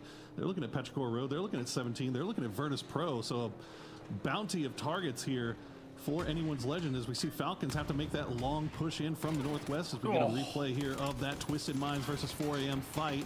And Twisted Minds, man, they come out on top, and it just feels so bad that they weren't able to reset. Yeah, Batu, he's going to be pissed about that one every single day of the week. That's a quick dinner break for them right there. Now VP on the receiving end of more shenanigans. It's 17 again. It's like the orange teams are tracked to each other here, Poro. And all the utilities being expended towards VP. Lukarux falls as well for a third party from Petrichor Road. Virtus Pro just cannot catch a break today. As they are just finding themselves early game, Circle 2, they're getting fights and they're losing players, and they can't take a fair fight with anybody. There's third parties, fourth parties. This time it's going to be Petrichor Road. Virtus Pro will see if they can maybe escape this. Now Mortars are falling in, because of course they are. Why wouldn't they be? Alpha off in the distance. Simon T sending some over this direction. They're not finding the mark, and that's good news here for 17. Absolutely. And again, with the kind of central spot that VP 17 and Petrichor Road is holding on to right now, all the mortars and everything, they can use it to play around, but having lost so many players, it's going to be difficult to get your members back and rolling. Shots comes in from Lukarux with the ace. Great knock here onto Venbo. They're considering a pull-up here, but the car is stuck. Oh, dear.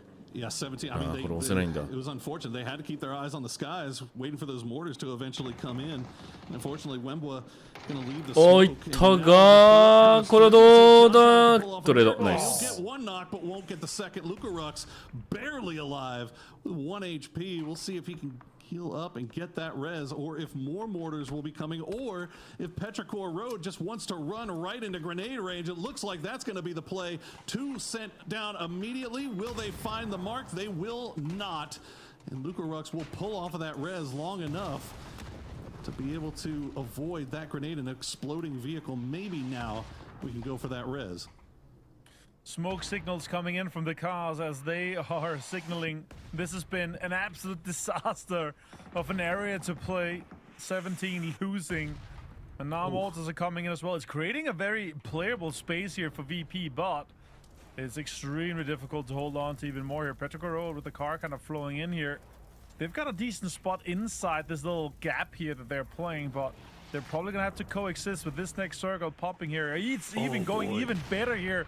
Really setting it on the western side here, making an opportunity for GK, Falcons, and anyone's legends to have a great game, as VP and Petrichor Road just going to have to fend off all the teams from the east. Ping pong circle once again. A hard shift east followed by a hard shift west. Let's see how the teams decide to react to that, as the arena will get the knock into flush on the Cowboys. Team Liquid hovering around, trying to come in from that south side, trying to make a spot for themselves to play early on. Purdy's going to have to hop out of the vehicle as it was smoking, and Scappy will take him down as MiTH will get another point here off of Liquid. 2 now picked up for them. MiTH playing this really well. As this little southern compound here is actually fantastic. Arena now holding on to a little bit of space on the other side, trying to kind of fend off some of the space that MiTH has been taking. More nades come in, more utilities being deployed. Alo does have to disengage here, making it extremely difficult for Luke to play the rest of the game if he falls. My goodness, Jacob, just sending those grenades over the line.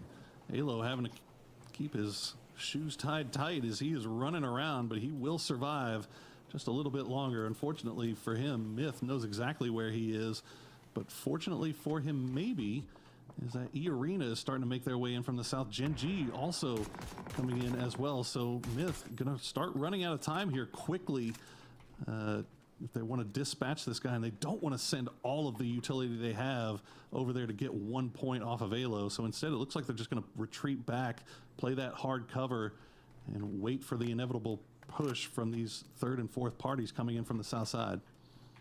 We'll have to see what the teams kind of decide, because there's so much area that's been taken and accommodated. That's so unfortunate.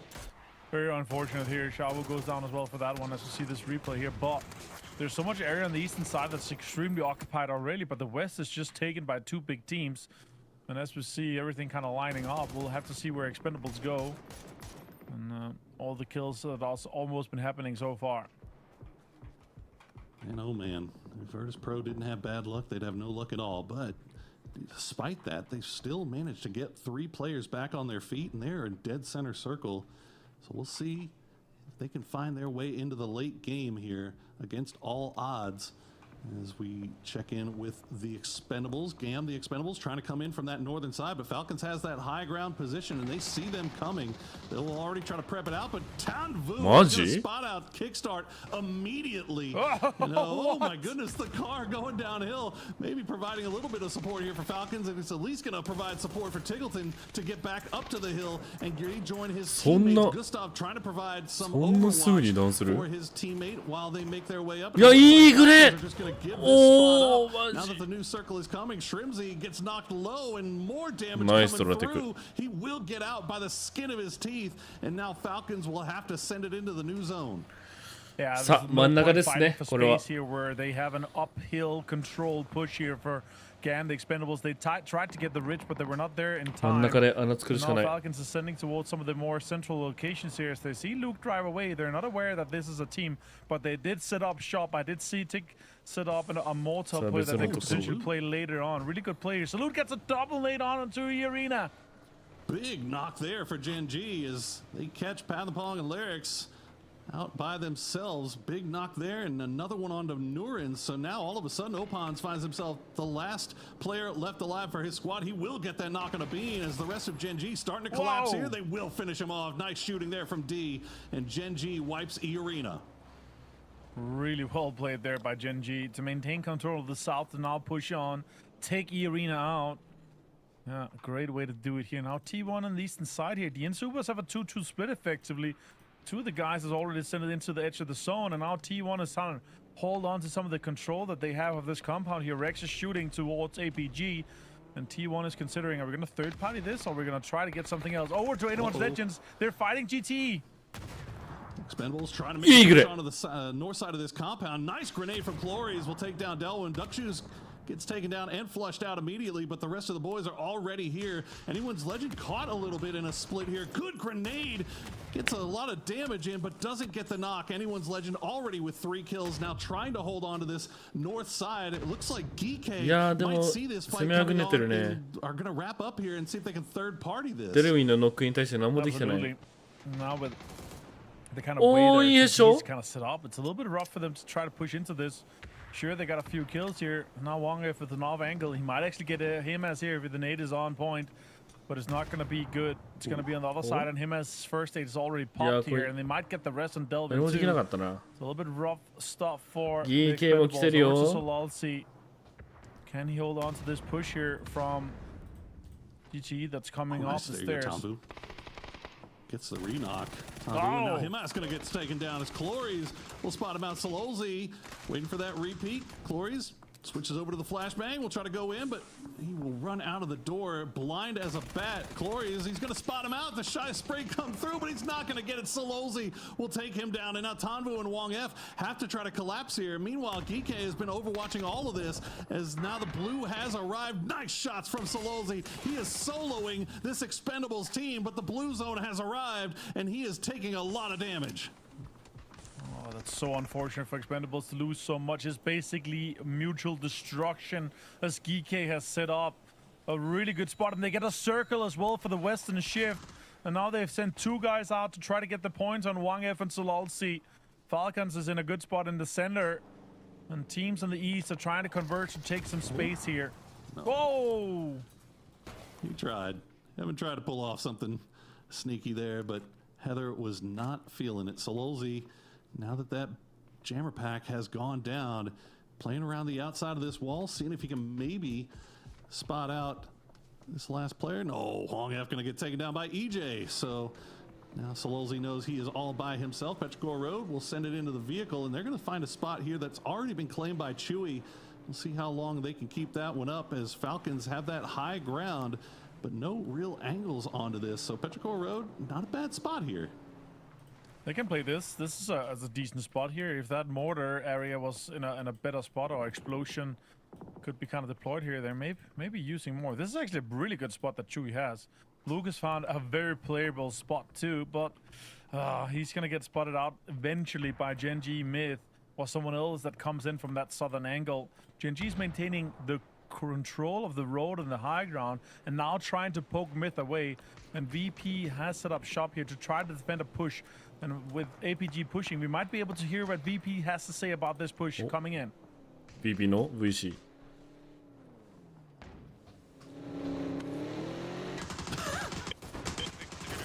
Two, one more.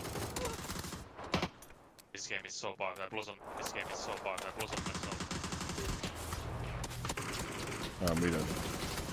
This game shit. is so bad. I heard it at the start as well. Oh dear. That's so unfortunate.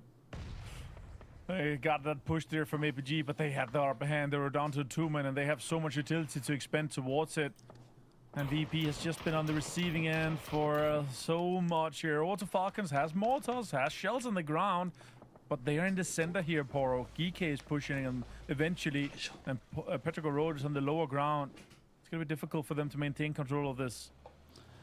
Yeah, Geeke hasn't really acted on this just yet for reasons known only to them. Here's Genji. They know exactly where the MiTH boys are. The grenades are just not falling where they need to. That one will, though. Salute getting that knock on the Baron as Scappy continue to lie low. Jacob trying to hold that tree, and now the shots are coming in from Petrichor Road. So it's forcing the issue here for Genji, as Luke 12 will get the knock on a Jacob and get the flush as well, as Jacob had a grenade prepped and ready to go. Genji still looking now over towards Petrichor. Now next circle about to pop here. Genji trying to get in and get some shots onto MiTH. Scabby gets sold, but D turns it around and gets Scabby southwest shift, and Genji's on fire. They got so much control. Can they get back up to 4 and get into a better spot on the south side? They got a crate as well to work. T1 is looking at it. Heather is getting a soul flush, but T1 is getting in. Bean found Heather. Nicely done there from Bean. That's two pretty nasty little 1v1s that we've seen D win here in this game alone. First against the Arena, and that one, nice one as well. We'll see if Genji can get their fallen man back on his feet. Petrichor Road now having to deal with Alpha. The grenades are starting to come through. A lot of damage being done, but no knocks found just yet. Alpha hiding inside this circle, or the smoke rather, looking for Simon T to maybe get a flanking angle, but I'm not sure if he's going to be able to with Falcons being where they are. Alpha just going to try to send it in the vehicle and get out of here. Try to go for maybe a different angle, or maybe just a whole different fight altogether, as Falcons now look like they're on the menu.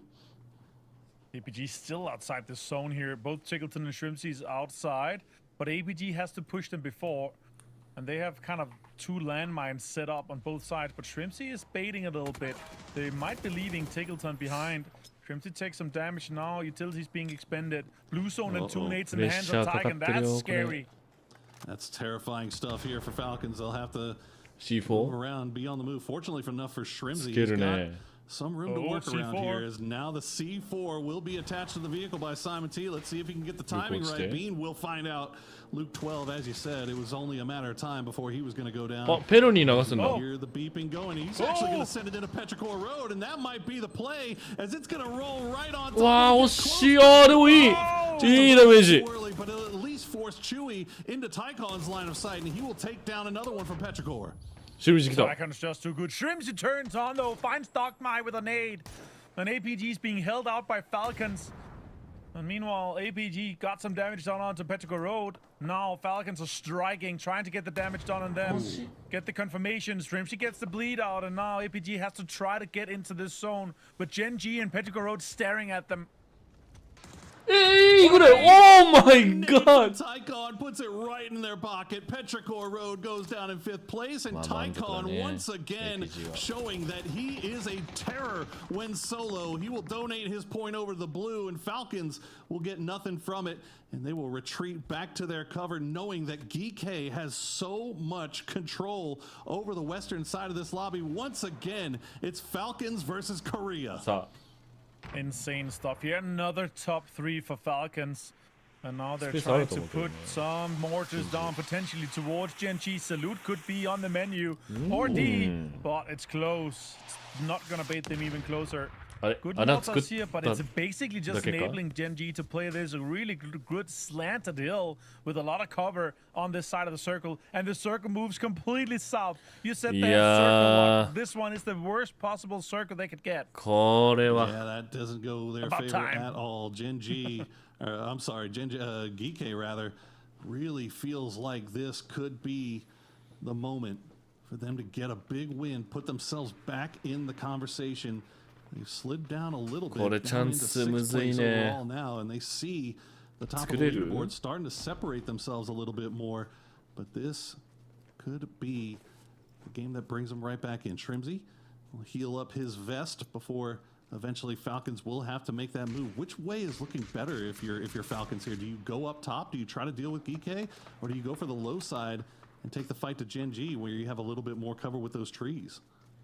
From my perspective here, it's a 3v3 with Gen G. They're going to get third party by GK no matter what. Maybe to maximize points is to try to get an edge of the zone towards Gen G. Both the teams, GK and Gen G, knows that Falcons are under so much distress and pressure that their only way into this circle here is to get a northern side. They've sent everything except for Park Pro and Bean towards it. がっつり南行ってジェンジーと GK 当たらせるっていうのも手ではあると思うけど GK が先に前に行った。前に行くんだったらこれ右回りありじゃないファルコンズ。これこれ右回りありだよこれ。マジ。右回りじゃない左回り行った。The smoke wall slowing things down just enough to where GK getting a little bit closer, but Gen G is not taking the bait. They're going to continue playing this low side angle and wait for that. Falcons push through the smokes. They're starting to run a little bit low. That's a good Molotov and a good follow-up grenade from EJ. Gets them low. Songjang will get one. Salute will get another. あれ奥車行ったの見えてなかったのかな。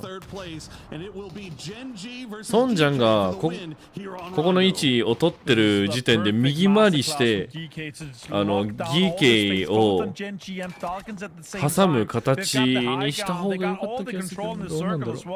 Now it's just to close this game, to push themselves even further and closer to top 3. Park Pro does find Bean here, and Gen G now, what can you do?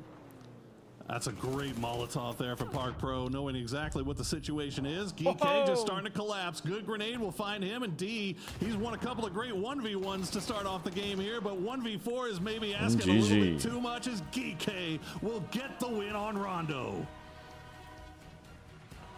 And what a way to do it. We've seen them priorly to get this, again, a situation where GK has locked down this space. They've gotten the area that they can take away from someone else, but they played this perfectly. A way to take space away from everyone at the same time, and nobody backfilled them. Nobody did anything about it as we bring in Matro and Toffees. GK, Poro should have stuck with his intuition and his sixth sense about predicting them as the best team yesterday. That's true. That is true. You should have stuck with that intuition because they do come out. They've made some good plays, but honestly, it seems like their, what do you want to call it, planning or their understanding of how to play these end games has been really, really clean. That placement to just let those two fight and then set yourself up for the win was awesome, Matchroom. Yeah, the way that they managed to kind of funnel and set up their defensive line. I mean, Falcons were going to lean more Gen G, just trying to use the hillsides, but if anything, it just feels like Falcons are on an absolute rampage right now, and it's the Korean kryptonite. Every single time it's Koreans. It's type to start with. This time it was at least two different Korean teams causing problems, but that was nowhere to go for the Falcons. And DK, again, a very opportunistic team that knows how to read the way that the circles are working in their favor and using it. That's always been the way that they've played. And this was just another prime example of just knowing where their win conditions are and how to exploit the teams around them. I mean, talking about the teams around them, Poro, Falcons is yet another top three. They've only had 2 games of 8 where they weren't podiumed. No, that was another great survival game there for Falcons. I don't think they ended up getting too many kills that time around. 1 kill, yeah. But, I mean, that was the situation that was presented to them. On the other hand, GG, 10 kills, second place. They were actually farming that game there, right on the heels now of MiTH. As Falcons continue to kind of separate themselves a little bit more. Yeah, Gen G will be within 1 point of overtaking MiTH, who is the only threat to the Falcons coming into this stage. T1 also going to be up at that spot. But Falcons, again, 20 points ahead at game 8. It's not insurmountable, but it is a massive lead, and you can tell these Korean teams are not going to let them get away with it. They have seemed like they've amped up as response, Martin. Yeah, and what a way to do it here. 7 kills, sure, but masterclass in control. The circle that went away from them, they had just a little bit of a compound here, and then they fought for all this space on the western side. Perfectly herded everyone towards each other, poked at them at the same time.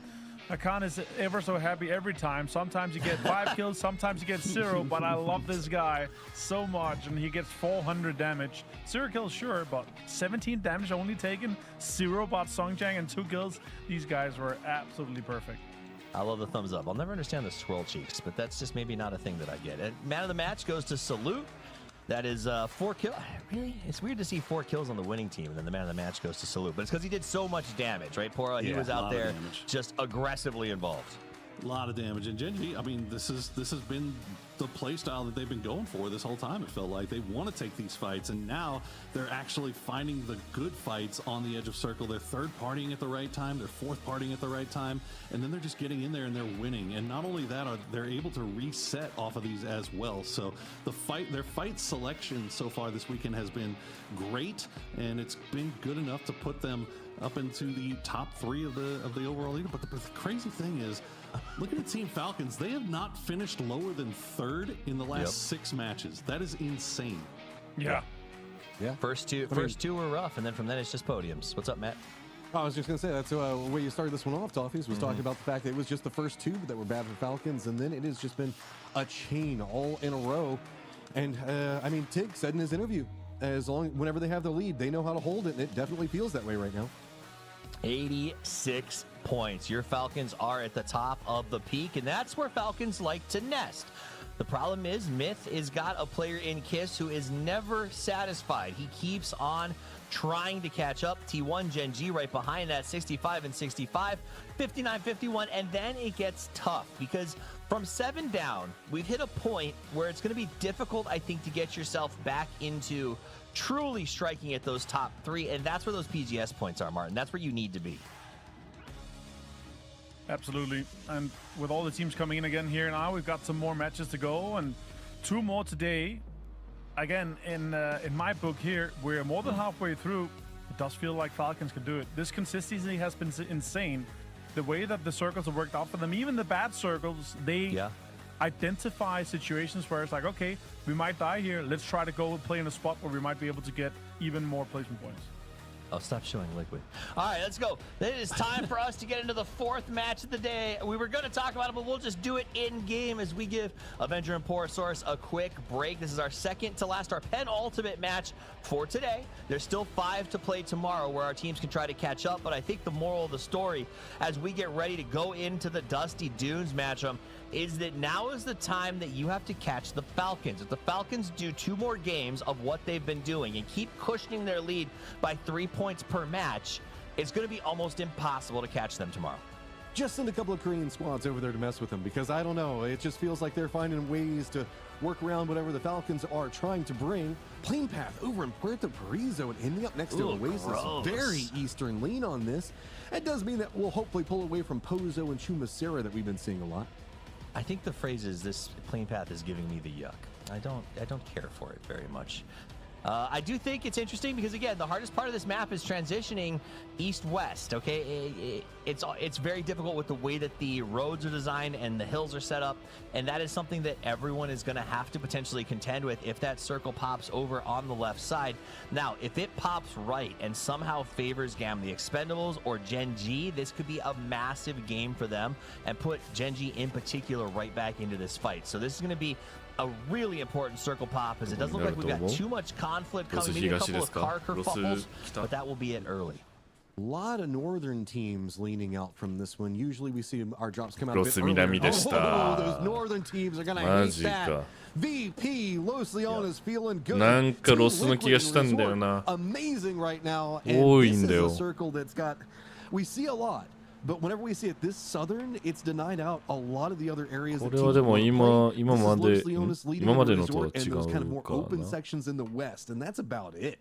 Yeah, this is like this is an IV circle because it's giving a transfusion to VP and Liquid, who desperately need it. The circle is basically saying, listen, you've had a tough day. This is your shot. If you can't convert on this one, there's nothing else that I can do for you. So this is actually a great circle for Liquid to try to move early and get a spot. VP's got Lost Notice to themselves and has tons of options. Both of these teams will be important for us to dig into. In fact, let's talk as we look at Team Liquid looting in a great circle. Let's hear from Extreme about what the plan is. Everyone, welcome to the interview. I have Extreme, a coach from coach of Team Liquid with us here. Let's say hello to the audience. Hello. Hello. All right, we have a little bit quick question for you, and you have to show like it's correct or not correct. Okay. The first question: did the zone help you? Did the zone in the last game? You think? No. Okay. Did you play too aggressive? No. Okay. We could like it's like for your side. Do you guys think you could win against Falcons in a fight? Okay, press like 1,000 times. And next question, I'd rather be killed by a car than a mortar. Like you can imagine what your team member think. Okay. Do you feel confident right now? Okay. And we have a big question for you. Have you learned something for this game, and in case what? So it's about we have to answer that, okay? Yeah, I mean, we just messed up the other game there. So. Okay. Yeah, that's pretty much it. I see. So, like, we can sum up and see you next game. Bye-bye. Thanks, guys. Bye. Okay, I'm just gonna be honest. Did you? Because I hated it. I'm just gonna say, Extreme is one of the most verbose, educated people in PUBG, and they're having the worst day or weekend I've seen in a minute. I want to hear their perspective of how to bounce back on this. Like that, I was excited about that. Yes or no I think it was cool. I think it was a cool idea, and I would love to do it as like segments and stuff. But can we just give one of those to Beamy so that way he can use it for every single one of his interviews? Then he doesn't even have to talk anymore. He just like lifts it up and it's like, bing, ding, ding, ding. He'd be so happy. He would be happy. There's a lot of players that I think would be stoked if that's how they could do their interviews. In this situation, though, I think it was a tough ask. You know, it's tough to ask a player or a coach whose team is struggling this hard, and not even because they're bad. They're just getting caught and making some tough choices. You know, interviewの仕方をちょっと変えただけ。 Yeah, so let's step over to Alo. They popped in. They've got to deal with Lucarux, but Lucarux is by himself, so this might be a chance for them to put some points on the board and get a little traction. Couple of shots, gonna reveal position. So if anything, this is just gonna be loud with the vehicles and now force Lucarux back over to the north. VP needs to play a bit safer as what we're pretty much the most consistent team throughout the year are just not finding it on this one. The tail end of the marathon where we've had all of these events stacking together, just feeling a bit gassed right now as maybe all the money from all those MVPs has just made them fat and happy. You know, I guess money will do that. That's the hungriest squad that I've ever met. They're super pissed right now. I'm just making jokes. No, but it's a good joke, though. The older I get, the fatter and happier, I guess. It all kind of rolls. Cowboy looking at the sky, nothing to show for it. Now this is Liquid Circle. They got their resort. They have their position and still a little bit spread. Do you feel like they should have moved north a little more aggressively? I'm a little worried the Circle's going to shift away from them on 3-4. They're just going to get caught in the same old game. Talking about Liquid's positioning? Yeah, Liquid position. Sorry, Liquid.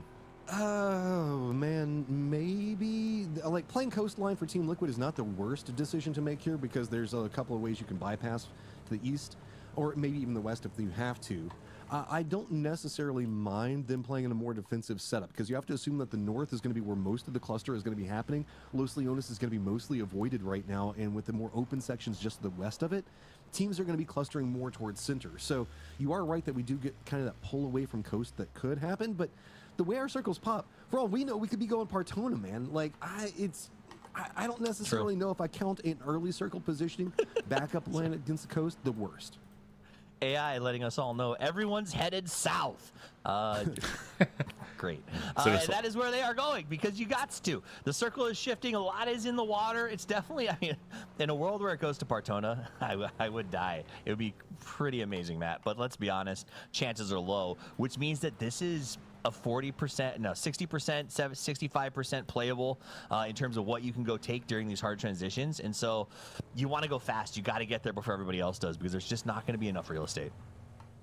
Tail end teams on that rotation are going to be looking mostly E-Arena, T1, MiTH, those late droppers that we kind of spotted earlier. Alpha Gaming also going to kind of be in that same situation. The north is entirely open on the circle. Everything north of Los Leones is still pretty much open, and to the east of it as well, there are some pretty decent spots that can be played over there. We could get a Porto pool on these circles, so don't necessarily count out that area just yet. It's going to be where mostly we see supers and whatnot, as Falcons are making a more Chumacera-sided approach on this, kind of tail-ending back behind Twisted Minds. Up on top, Falcons has some good vision, or they will be able to as they make this transition. Take a look around. Gustav gathering information. And I do think that this is something the Falcons have gotten a lot better at, is sort of these stop down, gather, and then push in and under. So Gustav playing the cover role as the rest of his team loops below to pass through Chumacera. Still way up, not outside West, still outside the circle, more transition to deal with. Twisted Minds can do the same thing on a different mountain. なんだろう喋れるコーチとか今リキッドそんなに調子良くないからそういうチームに対してやるのはどうなんだろうねあんまり好きじゃないですねってキャスターは言ってる実際そうちょっともうちょっと喋ってほしかった感はある I don't think Twisted's going to be bothered one way or the other. You really just can't push up the hillside in any knocks. Let's say Gambling Expendables does manage to get a knock on the Lou here. The ridgeline is going to be safe enough that it should be okay. So there's no big rush coming out from Twisted just yet. Twisted is a weird team, as we saw inside the last game, that a lot of times these squads down at the bottom of the leaderboard will try to start skirmishing with each other to try to find free points. Quote unquote free points, right? The issue for Twisted is not their gunplay, it's kind of getting them into the point where they can use their gunplay. So if you crash on them like 4 Angry Men did in that last game, they're not like a bottom 12 team firefighting squad. はい、来ました。東側空いてます。 Very strong firefighting squad. 中央付近はでも今回は中央付近も正直あんま混んでない。東は行ける。で南の海岸沿いも行けるけどあんまり行きたくない。中央でもいろんなくぼみあるからな。of where they were going. So we'll see as that continues. Petrichor making a rotation. They've been doing a good job of leapfrogging their way across this map right now. 喋らされたかもしれないシンプルに。 みんな喋んないから。 I mean, the Team Liquid play around the coast and resort going to feel pretty okay for the time being. With as much of this is still going to be water, so the north going to be the but also watch for the more scenic approaches in the west. Nobody in the east right now. Just kind of myth approaching over there isこういう解説とか呼ばれるようになったっていう点ではありがたかったかもね。 Twisted is going to try to cut a path into this, but they did spot out Gambling Expendables earlier, just off the positioning, so they already knew that they had to play down south, wrap in. And now Team Liquid is 2-2 split. Is going to have a crossfire between it. Are you going to go for it? And at least enough to punish and force Twisted to continue on their path. Man, this 40% unplayable in every circle is absolutely brutal. Purdy's got that M249, loves it, has loved it for a long time. Very excited about the next patch. Takes a couple of shots on the drive-by, but we'll just defend the church. Like I said, they've been in this spot. They've been holding these spots. I feel like it's a little south. I'm worried to see what happens, but I'm hoping that Liquid has a handle on this because I would love to see them climb back out of that bottom 4 position. E-Arena also in a little bit of trouble. They're in the blue right now, and then we got Twisted Minds having to come up. They've been trying so hard to find somewhere to call home, and they did find somewhere, but it's already occupied. A bit of a split coming up from the supers. So the way that Twisted came through this is pretty good. I mean, they ran right through one split, 14 Liquid, managed to avoid the stack. いやマジであれは良くない。あれはもうちょっと調べてほしい。If you're going to try to take a compound, that's about the cleanest approach that you can あれは良くないね。 imagine. Western teams still continue to funnel in on this direction, so Jin G looks like they're going to be trying to make a move over there. I think we also saw Alpha over into the west, so East is going to finally have MiTH touching in. T1 making sure that they're coming in a bit more northeastern. They should be fine, as even emergency pickups now starting to be called. Everything is so calm, so quiet, not even really any shots exchanged. It's just going to be Batulins and this Twisted Mind thing that is all brewing right here, and I think that they've got a read on the numbers. They want to go for this. There it is. The bait. The bait. Nice. Oh, they did it. Batulin said, okay, show them up top. Pretend you got a grenade getting prepped up. So they back up a little bit. And then pop right in the head 2 times. Batulin gets the flushes. I mean, easy take. Now it's high ground with a little bit of low ground compound safety, so that way you can retreat if needed. MiTH are starting to bite off a little bit more of the east from where we see Twisted at, so they're going to try to push over there a bit further. GK just going to be running right now back behind the Falcons, and that's going to be so far out, I don't even think that it's on our map that what we're looking at right now. GK is going to go for those shots on the emergency pickup, but not going to be much else that they can get. Blue Zone could stack in a little bit more, but it's still pretty early. The circle is popped pretty much on resort. いやでも入れるとこ少ないな。 Could be an option, but you could also go coastal. I love tracers. They make it so much cooler. All right, so they're going to go up in the air. Liquid has to collapse quickly on resort, as they will need to move out of the way of Petrichor coming in behind them. You can see that circle has closed. まあリキッドが抜けたのは見えた。でもペロが入ったのも見えた。これもそうする。これリゾートだ。 That's why we've got the Falcons in the air. They're going to land right on top of Liquid, Matchroom. They're making the commitment in. The regroup is coming out from Liquid. Shots are already coming out. A little bit of damage was done. Is it going to be enough to turn the tide? Cowboy looks over. Good peeks. Oh, no. Team Liquid get multiple knocks. Somebody now it's all going to be about just trying to finish off the Falcons. That's what the leaderboard is craving right now. Just one Falcon player up, and it is Tiggleton. Can Team Liquid run up and close this off? Nade's going to come out, and there you go. Falcons fall. There's an opportunity for T1 and MiTH. The rest of the lobby could not stop them, so they turned to the Americas. They said, Liquid, you are needed. And Liquid stops the Falcons. And that opens the door for T1 as we cut over to them right now, but they have to survive 4 a.m. in order to do that. End is down. Winda gets another nice toss forward. They didn't expect to get caught out here. It's a weird trap that has put them to the T, and they just don't know what to do here. 4am is backing off slowly, but I don't know how T1 fights this. Anyone's legend in E-Arena in a skirmish over just a bit due northwest, as GK looks like they're wrapping back behind anyone's legend. That could be a problem for Delwyn. He's pretty isolated right now. So foot pusher for Solozzi could be kind of the core component what he needs to have happen here, and he knows that Nade's come out. Stop him. He at least spots it. Jukes away from it, but GK actually going to be crashing on the other side. E-Arena is so focused up on what's going on with anyone's legend. They do get to knock, but they need to respond fast, as this is a full encroachment coming up from GK. The fight is on. TPP stands for third party PUBG, and it's happening right now as GK decides to push in on E-Arena. Nades to lead the charge. Opons has to fall that. Pathompong up close and personal. He's got the close spot, but a good bounce puts him in some trouble. Opons will go down. Pathompong is low. He has to try to hold against a huge push. Park Pro just tossing Nades wherever they believe he is, and now they know exactly where the spot is. Once you throw 3 grenades, you know where he isn't. And then it's an easy push after that. GK finding kills, 62 points. That means that break line down to Alpha is getting a bit more distance, but also trying to catch up a bit more to that Falcons as our 16 teams in second, third, fourth. その間にリゾート入りました。リキッド起こせたからリゾートに入るだけ。次リゾートに入るチームがいるとしたらアルファじゃないかな。 into resort, so T1 needs to finish this fast if they want to find some type of climb.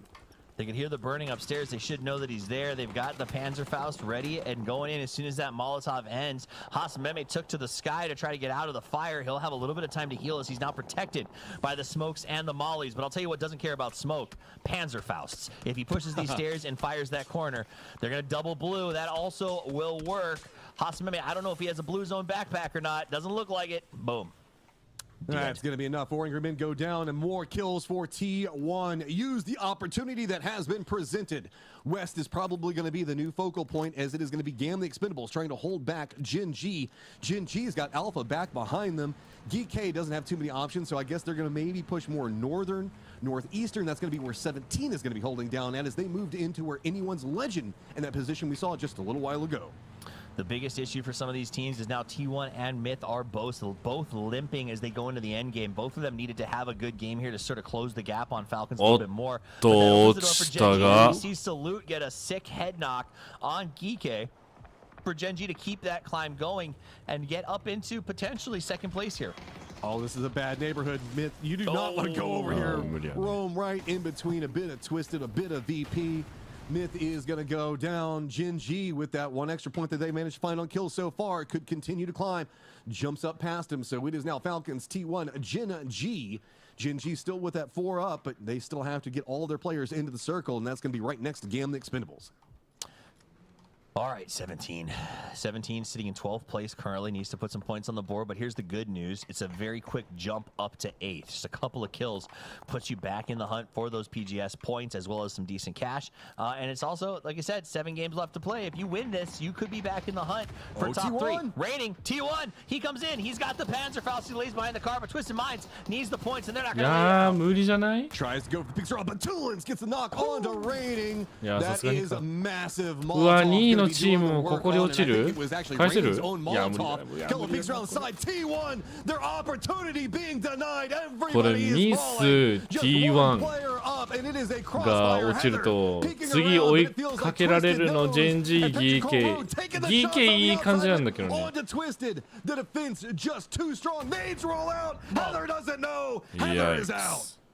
But third-party PUBG is real. Twisted Mind's able to turn back and get under cover as Petrichor was pushed back just a little bit. But I gotta be honest, for me, the MVP there was... Oh, no, we're gonna lose example. The quick flick from Batu. The Batulan shots in this game have been bananas. That first 1v2 where he got the headshots off the gate, and now this, the kid looks good. Okay, Twisted Minds, Circle Pops stays on resort as it has been focused up over there. Twisted Minds, you got supers up to the north, Petrichor Road directly in front of you, kind of just to the west and down to the southwest. Petrichor Road kind of split all across this, trying to avoid that whole sprinkler area of the circle. And I don't necessarily blame them. It's going to be one of the more open sections. Most of the squad's trying to avoid it, but that does mean that 17, GK going to have to converge. Jin G have to move in yet again and get even closer to Gam the Expendables. You know, it's Liquid's on their 3rd time trying to recall Cowboy back at the resort right now. Twisted Mind still taking fire from DNS, man. They can't find a spot to hide. This is crazy. And now 17 is at the resort. They might have to call Cowboy back in a 4th time. They just snuck this one in here. This is so cleanly played from 17. They realized the approach that was open over here. They jump into it. Team Liquid was playing mostly down to the south, and yep, poor old Cowboy, he's going to be coming into a hot situation yet again.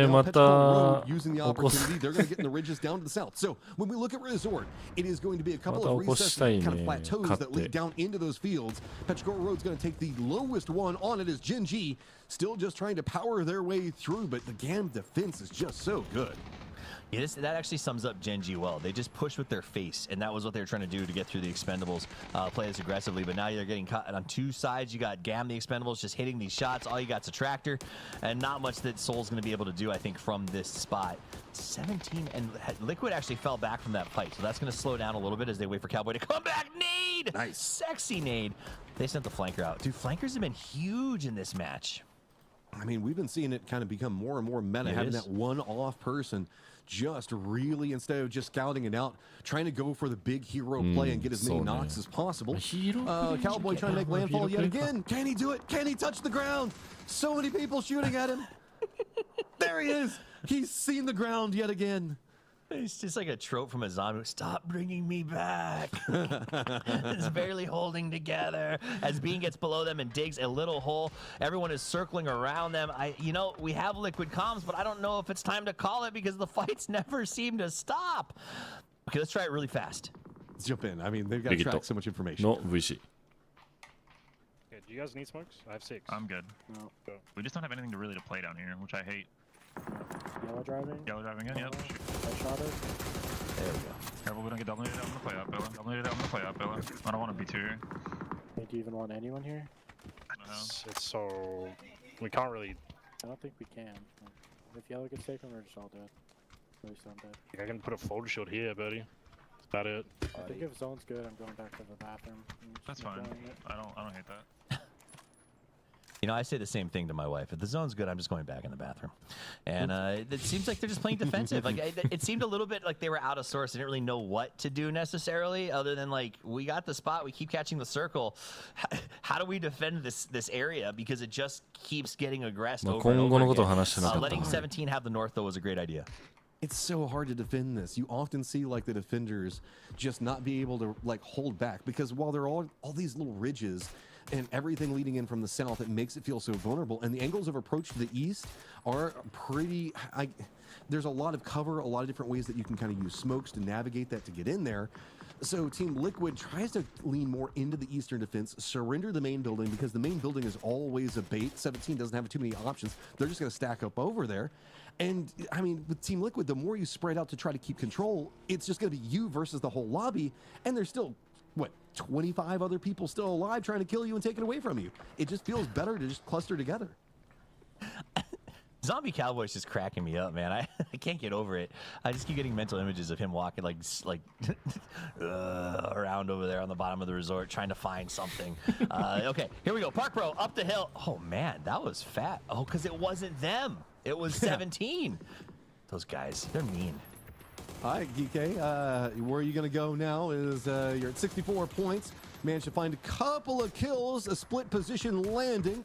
A bit punished right now. It's going to be glorious. It gets knocked on to EJ. Yikes. The run coming up from VP and all that cover. Not going to do too much whenever there's this many nades. Oh, red zone on top of VP. But just going to go ahead and try to hold it right along the ridge for the time being. Petrichor Road, here's this. They're already pushing in from the south, and they know they can backstab this. They just want to make sure that they don't put themselves into Team Liquid sight lines. They're getting naded from both sides right now. Chewy comes up. He heard it, but it's fast. He gets Luca Rux. He goes down in return because Team Liquid is like, no, those were my kills, man. As they continue to somehow find utility. Now it's VP throwing nades in this direction as Petrichor goes for the Falcons そんなに使えてない。Yeah, I mean, you just got VP knows how to cook them. It just depends on where they know exactly where Petrichor Road's going to be stacked up at. Approach from the east, still problems as VP knows that they've got somebody waiting to backstab back behind him, so that ridge line that they're playing does not feel good. More nades coming up from Team Liquid, denied by the palm tree. Just reached up and smacked that one down. Now I know what Liquid's been doing this entire time is just looting grenades. As they take fire from the uphill, 17 has been a real pain in the tuchus for these guys. You have to pull Luke back inside to get the res, but don't send Cowboy out to do it. I don't know that he can take another death. I mean, even if he gets knocked, he's going to bleed out so fast at this point. He's been knocked probably a bazillion times. So, DK Park Pros managed to make it into resort. Welcome to the party. It's an absolute blast. Bean, Gen G, going to be down just to the southwest on one of the ridges, and Petrichor Road is going to move away from VP, and they're going to cluster down to the south. Alpha's going to be over there as well. New circle with Gam the Expendables. Looks like they're going to have to move in from the west. So, Team Liquid trying to hold the defense the best they can. They've done enough to force the positioning from 17 to now have the good angles onto VP. Honestly, the best thing that ever happened to Liquid was 17 and Tianchan moving into the north side of this compound. They have played such good defense to bolster 17, as that's the end of Virtus Pro. They are deleted, but 17 has been very aggressive, and now they're going to go after Petrichor. I mean, Farm. I like it. They leave 2 back behind to keep defensive positioning. All of this movement over into the east has opened up the west a lot more. So Gamma kind of walking into the circle. Really, Team Liquid's kind of been focused on the movements coming up from Petrichor Road, 17, VP. And now, like, Gamma Expendables are kind of slow rolling this in and just looming pretty large over there. They've done enough. They've got several kills right now. And Alpha's just kind of clustered down to the southwest. It's all about just waiting for the moment that these two teams that are more western-based have to get involved. I mean, Liquid's in a really good scenario because they have the solo of Bean south of them, almost acting like an alarm should their opponent's APG push up from that south side. So all they have to do is sort of keep an eye on 17 and watch Petrichor. Now, 17 did pull off of Petrichor because of that shifter. You can see APG with the Bean landmine in between them and where they want to go. Petrichor is going to benefit from 17 pulling off to secure the north side, and Park Pro also landmining up on that side as well. So 17 is going to have to contend with digging Park Pro out here relatively soon.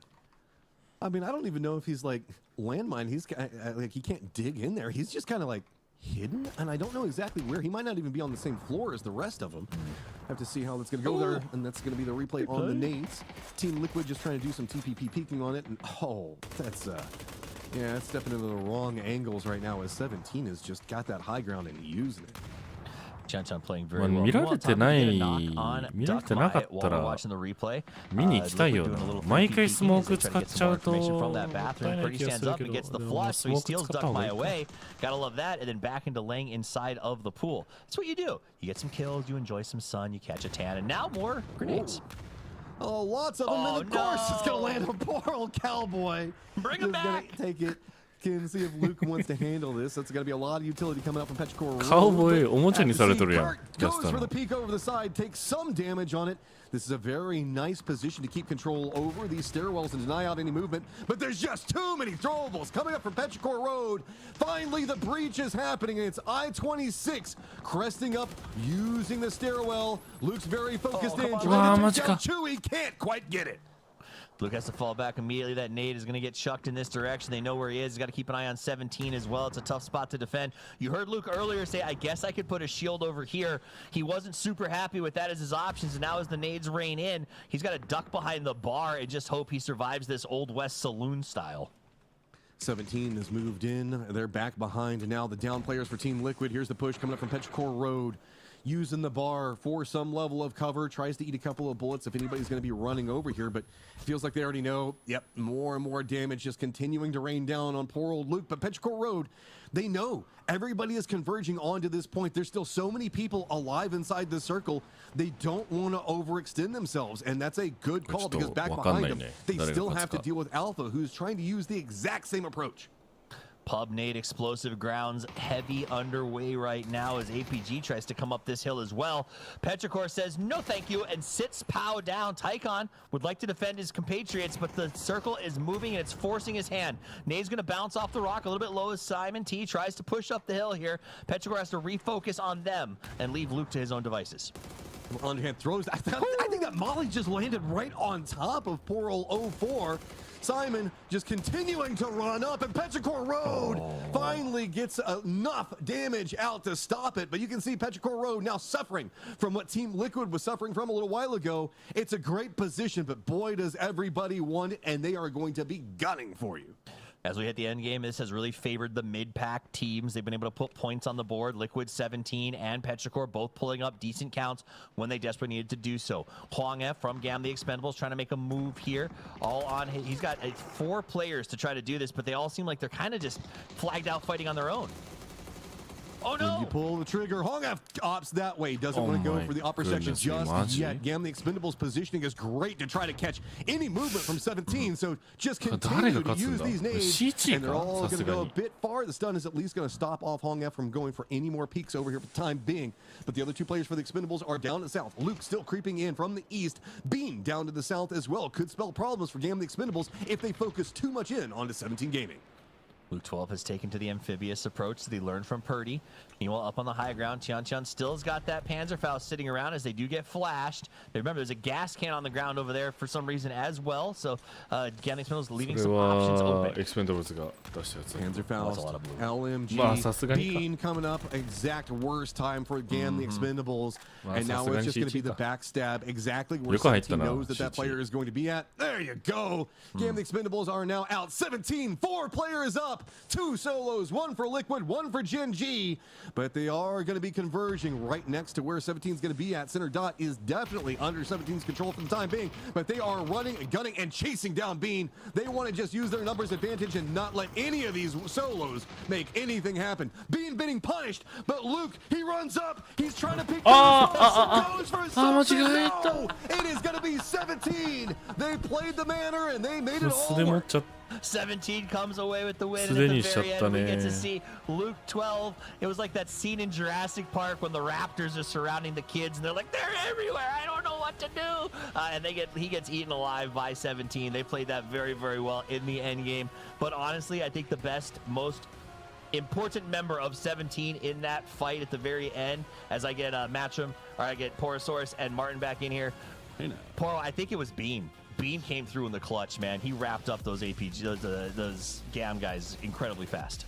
He really did, and it sucks for the Expendables too, because like they were in a good position to really make a move up the leaderboard if they were able to kind of finish this off. But that terrain, as you saw, was just so difficult to fight around there on the south side of Resort. And 17, to their credit, they showed a lot of patience and didn't didn't overstep their bounds. They just played it exactly how they should have, and in the end come out with a big win for them. That was a huge win for 17, and honestly, it was a great reshuffle for the mid-pack, Martin. I think that was probably my biggest takeaway from this game, was seeing the big dogs go down early. Yeah, it's really important for some of the teams to try to catch up here. Someone's got to stop them, and Falcon's trying to get into Resort. Yeah, it's a little bit too late, guys. There's too many teams holding that down. And Liquid getting this home turf circle. They're getting a second place is important there, but as Poro said, man, there are some absolutely amazing moments and also disciplined moments for 17 to be able to lock some of this space down here. Difficult area though, and also we heard it from the comms from Purdy Curdy. It's really difficult to get out of Resort and play it in a way where you actually have a benefit from it. I'm a little bit worried, Matcham, that this game is going to have a really big negative impact on Cowboys' KD ratios. Cowboys are needing a full team's worth of points over today. I mean, hey, I don't know who got most of those points, by the way. I didn't actually keep track of who was just constantly demolishing Cowboy. I don't know. I just saw Cowboy keep returning just over and over again. But that's the best part of setting up your fort on top of a res beacon. You can send the new guy out to die and then bring him back. 17 in this final fight, they had to clean out Bean. It was easy because he revealed everything about his position in taking out Gam the Expendables, and then it was just a charge towards Luke. Luke put the gun away at the end. I thought he might be asking for a fist fight there, Martin. Peace. Yeah, I was hoping for it. I mean, you should have done that, right? You're not going to get a kill there. You have some hungry guys coming in for it. Yeah, Chan again really showing what it's worth here. 4 kills, 500 damage, and 17, man. What a way. Sure, they had the Resort. They held on to kind of the eastern wing of it, but also the way they were playing so meticulously around it, making sure that they could get into this late game was actually perfectly executed. Love what we've seen from 17 so far. Their form this year, especially after the summer period, has been really on par. I mean, if you look at it, just the way that they even took that spot into Resort and they took the Manor House was just so clean. They read it so well and realized exactly where Team Liquid were set up, and it all stacked up in their favor after that. Yo, Tian with the M249 was crazy from up on top of that Resort. I'm going to be terrified of 17 in the next patch if this guy's already hitting those shots without the help of the changes. So he looks very, very good. Man of the match going to go to him. And I do dream of the day, Porosaurus, where this happens, where there's one player left and the 4 surround him, and then they just take 1v1 fist fights, old Coliseum style, to end it. You know? That'd just be fun. There's fun for that. I know. Godspeed streaming in the distance. All right, match leaderboard, 17 Gaming comes out with 20. Not too shabby, as you can see him summoning up that Ryukin up in the front, and then 15 for Team Liquid. Thank goodness they're going to get out of the bottom 4. Petrichor at 12, Gam at 10, and to me, the big walkaway is that it's not the big dogs getting those big points. Our leaders previously were Falcons and Made in Thailand. They get 0 and 1, and T1 only gets 4. So it's going to tighten it up just a little bit. Falcons 87. Gen G jumps into second place off the back of some good play, and it actually makes the Falcons look catchable. If they can get one more game where somebody knocks them out early, it gets blown way open. Falcons 0 ポイントは避けたい。 That was a very you got to say, whenever you're Falcons, that they knew whenever they were going to be landing in resort that it was probably already going to be taken. They were going to be landing hot. It was a gamble play. I don't expect Falcons to make that big of a gamble this many times in a row. That was just because they had so many points to play with. It absolutely was. So I hope that we see some. I hope that we see. I love the Falcons. I'd like them to win, obviously. But I hope that we see more teams mount comebacks. I don't want the only comeback story today to be Cowboy. I want to see a bunch of other teams put big points on the board and close up that top 3, because I think it's going to be very exciting. Now, we have a quick interview with T1, after which we're going to come back for the final match of day 2, which means that we are getting even closer to crowning a champion. Don't go anywhere. I don't know what's happening. Hello everyone, welcome to the interview. We have Renning from T1 with us here. Congratulations on winning, kind of get a good result till right now so far. But it's like a big difference between the 2 weeks ago, because they did miss out on the PGS 7 and PGS final, but they like doing really well in this tournament. What is the biggest difference between the different 2 kind of forms? 就是他们2周下来，这个之前没有进到决赛，但这周的表现特别好。这个具体的原因是什么？ 네, 지난 2주에 파이널에 진출하지 못했는데 이번 PGS 9에서 아주 좋은 결과를 얻었습니다. 어떻게 조정하셨나요? 이렇게 컨디션을 좋아해졌어요. 일단 저희가 그 2번 다 떨어진 거는 저희 플레이에 살짝 문제 있었다고 생각하고 그 문제점을 좀 빠르게 고쳐가지고 이번 PGS 9 그랜드 파이널까지 진출하고 좋은 모습까지 보여드릴 수 있는 것 같습니다. 他们在 PGS 7和8上面，在战队的玩法以及战术上面是有一些问题的，然后他们对这些方面做了一些调整，所以在 PGS 9这块可以得到了一个好的结果。Renning just said because in PGS 7 and 8 they didn't solve the problem with the team fight and team comps, but in this week in PGS 9 we solved all the problems, so we are doing well in this week, and of course we're looking forward to you guys to have good result. Let's see you in the games. Bye bye.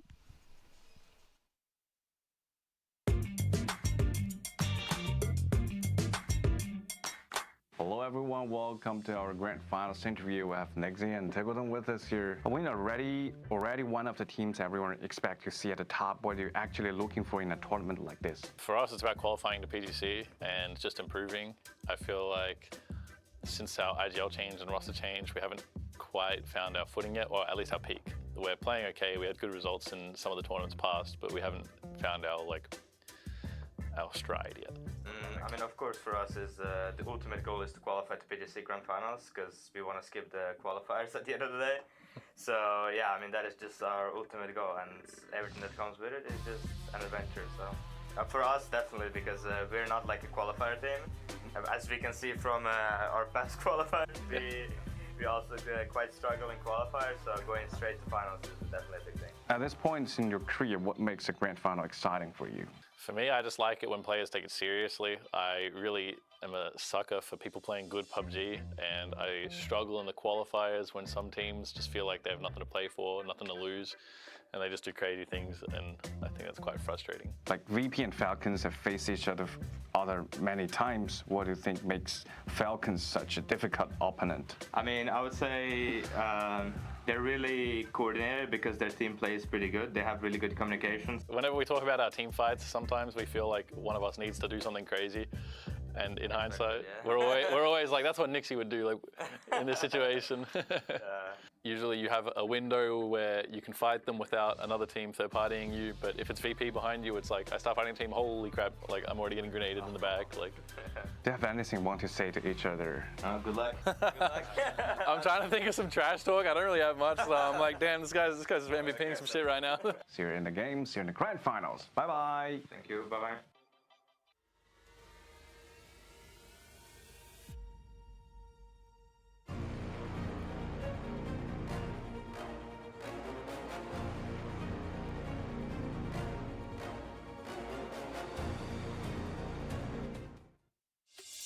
We got next, we ready to flex, we're ready to rock, give it all you got, we got next. Y'all rockin' to the top, can't stop it, must be off your rocker, then you gon' stop us. We got next.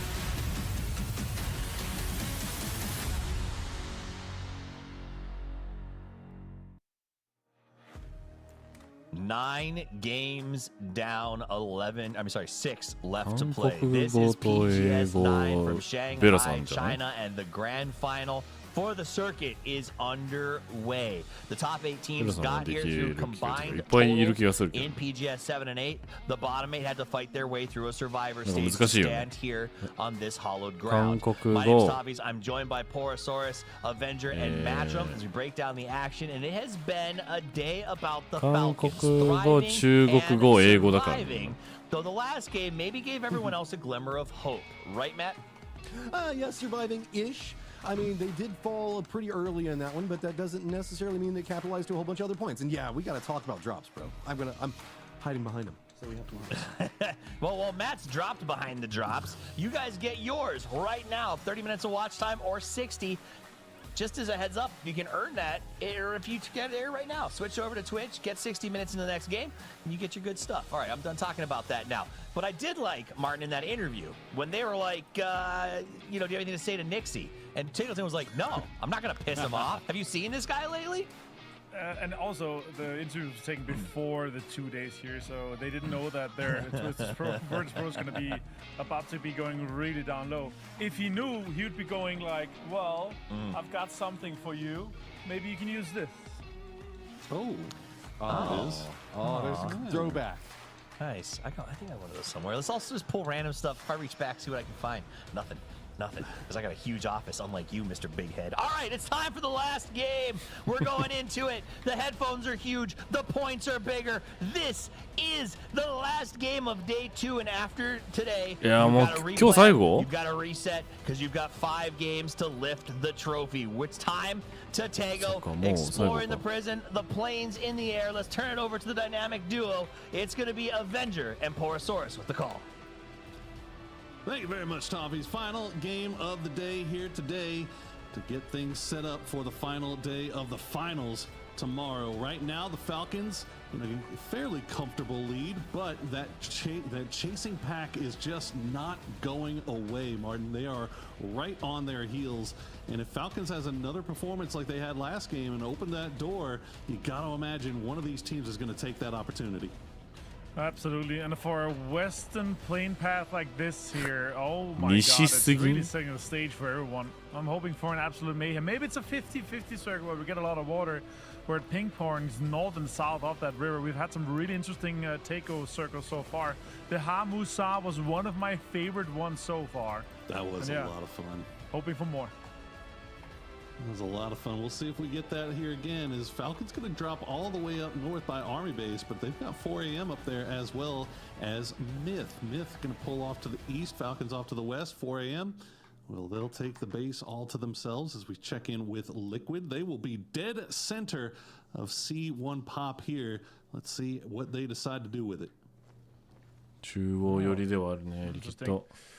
And over to Liquid here, getting a lot of loot in a few compounds and pretty sending it over towards the kind of northern edge. This is a シーチに対して、まあでもワンチームに入られるのは仕方ないか。あそこ守りにくいし。So far, looking at the leaderboard, sure. アンチの形も結局挟まるような感じにはなっちゃったから、まあそこをうまくいなすぐらいしかないな。あ、だってあれ北側になったら、今度はシーチが挟まれる側。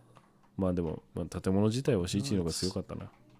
I don't feel like it's roasting. 折れたかもな C チーム。Right? Like they absolutely have had that. I mean, like we said, you see that roster on paper. That is one of the most terrifying squads that we have in all of PUBG, and it just has not been clicking for them so far this year. But now it seems like they have found a little bit of a formula, and they're getting a little bit of good fortune to go along with that formula. So we'll see if they can continue to catch up to Falcons here as we see Team Liquid running around, but they've got a Sololzy right behind them. Are they running up this mountain because they know that Sololzy is here?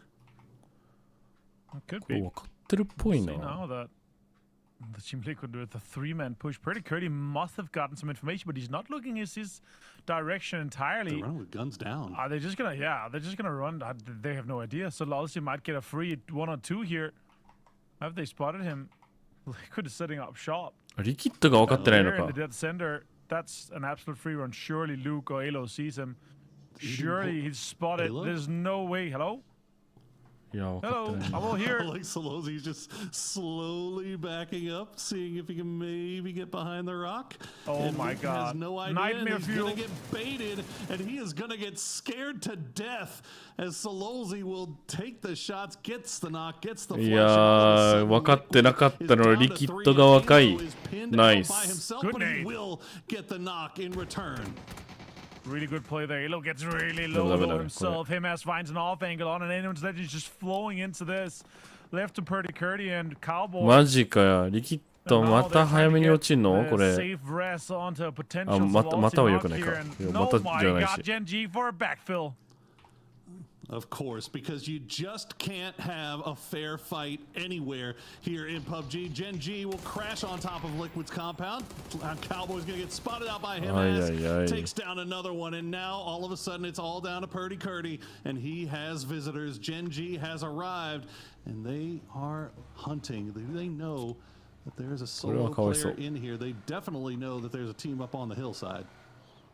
Absolutely. Beautifully executed here from anyone's legend. Having that off angle, having that basically a landmine without being in a hole is huge. Now Pretty Curdy is going to have to hunker down.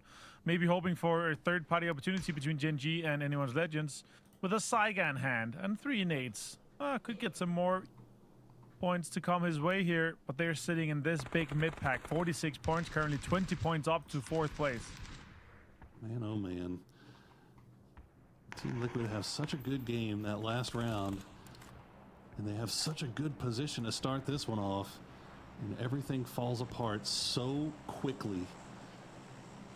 Before they even knew what was happening, anyone's legend just takes them by surprise, and now it is all down to Purdy Curdy, Gen-G, all the work that they've been doing here today, all the praises that we've been singing for them. They could get taken by surprise here by a snake in the grass if they aren't being careful. You see the rest of Gen-G not over here. In fact, they're just off to the east. So the 2-2 split, and now they're going to get a care package drop as well. Pretty nice. Except for anyone's legend is sticking around, so I doubt that anybody's going to be going for these boxes. Hey, look, it's an MG. Oh, that's a big crate, full set. MG 8X. That's a girthy crate. And I bet you Gen-G is going to gobble those up and get so much out of this one here. And especially considering where the current kind of circle is laid around, nobody else is really going to contest that too much. Maybe except for anyone's legends looking at it, but they're so close. It's going to be an easy pickup. D is looking to feast on those right now. Or maybe we can go get him. Oh. Beam. Hop in that vehicle. Oh no. Oh, he's going in the Saiga will come out, and that's going to be getting jump scared now by Purdy Curdy, so they'll at least secure 1 point. As now D has a grenade in hand. Oh! Legend knew it was coming, but beautifully. Anyone's legend 来ちゃった。Anyone's legend trying to get out of here and see if they can catch D out before the rest of Gen-G arrives. And Himas will get the flanking angle, gets him down to half HP. D has to run. He's going to try to get to the wall once again. He does, and is allowed to stay alive for a little bit longer. But Delwyn, with that Panzerfaust in hand, is trying to spot him out. It's all down to D. It looks like it might be game over, and it is. Himas will take him down, and anyone's legend striking here in the final game of the day. Their highs are so high, but their lows are also extremely low here. More shots are coming in now. Soul, oh, Rex with a Panzerfaust in hand. This is going to be detrimental. Salute. Oh, that's Gen G out. That's our second place. これがムーブが嫌いなエニオズレジェンド。Okay, second place is out. This あ、 is our 戦 chance ってる to やん。 extend our lead. あ、行こう行こう行こ Absolutely う。 huge. これです。 Falcons right now are currently 目 in の the 前に人が skies. いますよ。 They took an 来てください。 intake あ、行こう行こう行 heading こ all the way う。こ to れ the で south す。 side of this new zone. So currently looks like they should be 真ん中 safe 行ければいいから。なんか as, ちょっと we see 前。 Virtus Pro tooling あ around の in ちょっ the と前 fields の just off to the north. ナ But ビ once again, その we're down to our final game of the day, and 面白い話が already ナビ two の teams have been removed なん from the で lobby. That's going to create a little bit あの more ペカダポチン space キあたりを to play 狙ってる around んで with す in か a っていう circle 質 like 問に this 対し around て Hosan. いやまあちょっとムーブが苦手で、まあ、真ん中行けばいいかみたいな感じで、まあ、中央取りたいですねみたいな。で There's a lot of flat terrain, there's a lot of kind of open 言っ space, てた。 but もう同 there's じ also 感じ。 a lot of landmine opportunities here. Falcons landing southeast really far away マ to ジで try 同 to じ get 印 some 象。 of these cars that's down here. And if this one goes south, it's going to be really good for them. There's not a lot of teams that's on the south and east of Hosan. でもそれでもポイント取れてるからすごいよね。成り立つんだからそれで。 It's a real proper Hosan action here. はい、来ました。これはどこが空いてますか皆さん。そうです、南です。こういう寄り方の時、南めっちゃ空いてます。中央メタすぎる。北に寄ったらそうです、北空いてます。これはなんか変わんなさそうだな。TPP、アナホリ、この2個がある限りは。痛いな。When you know you are right there on the doorstep, そう you could have had 2位な a の better game に here and put yourself a little bit 早 closer め to に落ちちゃ Falcons, ったの but か now な。 you're just sit and left to watch as we check in with E-Arena. E-Arena driving here. No, it's a decent spot they can get into potentially if they can grab this hill south of Hosan, as they probably have seen or heard T1 kind of grabbing the compounds that's just in the southern side of Hosan. Now it's a 17. まあ X で言った通り、正社員になったので、あまり出れなくなっちゃった感じ。 After taking the E pickup, they're going to run into 4 a.m., but 4 a.m.'s a little bit split. Looks like they're collapsing, but both teams collapsing at the same time here. Winda going to try to go for the drive-by, and it's not going to work out. Gustav will get that immediate knocking flush, and now Shen's going to get spotted out by Shrimsy. So Falcons マジこれ伸ばしますか。伸ばしますかね。 He's going to throw a grenade and try to run. Looks like he might be able to get away as Spaceman going to try to 来月は時間作れるかも。 来月はバラさんの出番が来るかもしれないですね。それまで僕で我慢してください。 last two members here in 4am kind of being forced away, and Falcons have space to play ahead of them here. 実況解説スタイルじゃなくなっちゃったからな。 There's actually both compounds and recall stations that can lock down and be defensive about around some of the space here, and maybe even take the chips away from SMM and Spaceman to get their teammates back out. And once again, 4 a.m.'s finals struggles continue.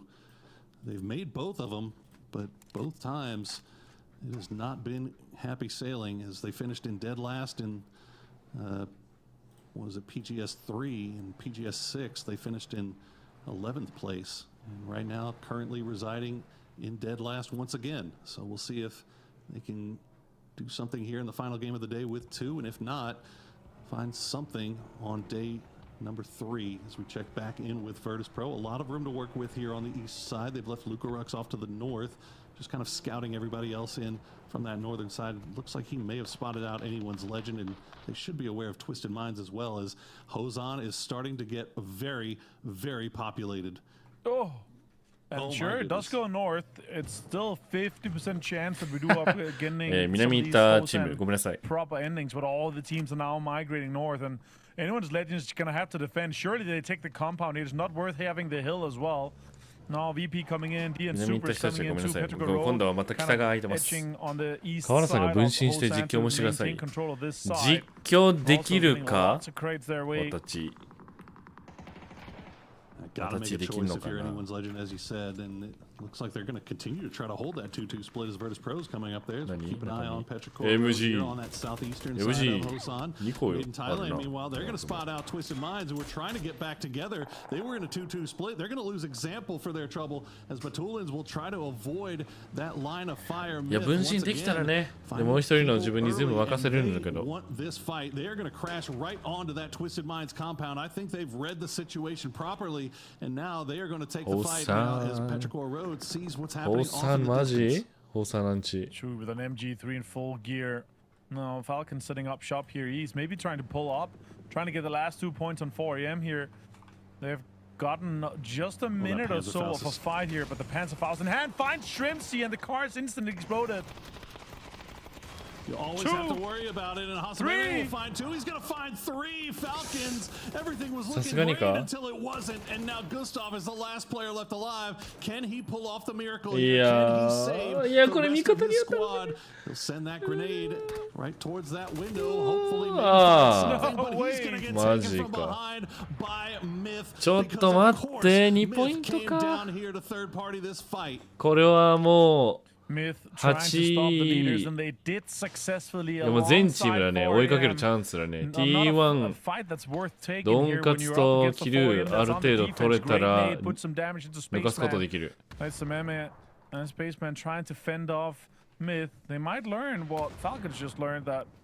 況ありやつ、もう逆じゃない？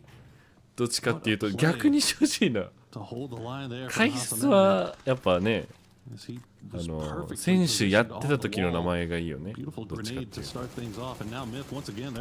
実況ジョン・マイケル、解説アリエスいけるかな。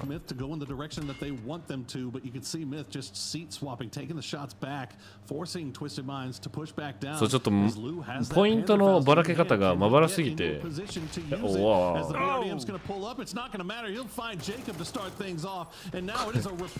おお、これでかい。早めのノック。Yeah, and has to back off as well. Batulin's down low, loses Lou. And it's a really unfortunate situation for Twisted, because they now have to commit all the utilities to try to get these guys out. All damage done here. Good nades being used here, but Twisted in the PUDM have to spend time healing. MiTH having lost 1 player. Circle gone again, 50-50. Hosan or outside. And has a sliver of this compound still in. Scabby now up to a total of 200 kills in PGS 2026. Scabby 選手、200キルです。From Scabby, an unsung hero of that MiTH squad. Obviously, Kiss getting a lot of the pub. Jacob as well. A lot of headlines from that squad, but Scabby has been right there the entire time. HSM, see what he was able to do there. The Falcons, unfortunate stuff, and then the third party just going to finish him off. And Falcons, yeah, they know. They saw Genji go out early. This was an opportunity to try to create a little bit more separation. ジェンジーがせっかく早めにいなくなったのに、ファルコンズも早く落ちてどうすんねんって話。Scabby again with that nice flanking angle. Yeah, really good spot for them here. And now VP 話すチャンスだったのにな。Trying to decide whether this pull up on MiTH is さあ、わかんなくなったよ。 And all more points are coming in here. And M249 is scaring the hands. Baron knocks out Baron, does not get a VP player. テイゴは特艦、車特艦がやりやすいマップなのか、まあちょっとあれか。ホサンが中心になってるから、ホサン周りの孤立している集落でおのおの戦ってる感じか。これである程度落ち着いたらもうあとはもうホサンの人たちの戦いになっちゃうのかな。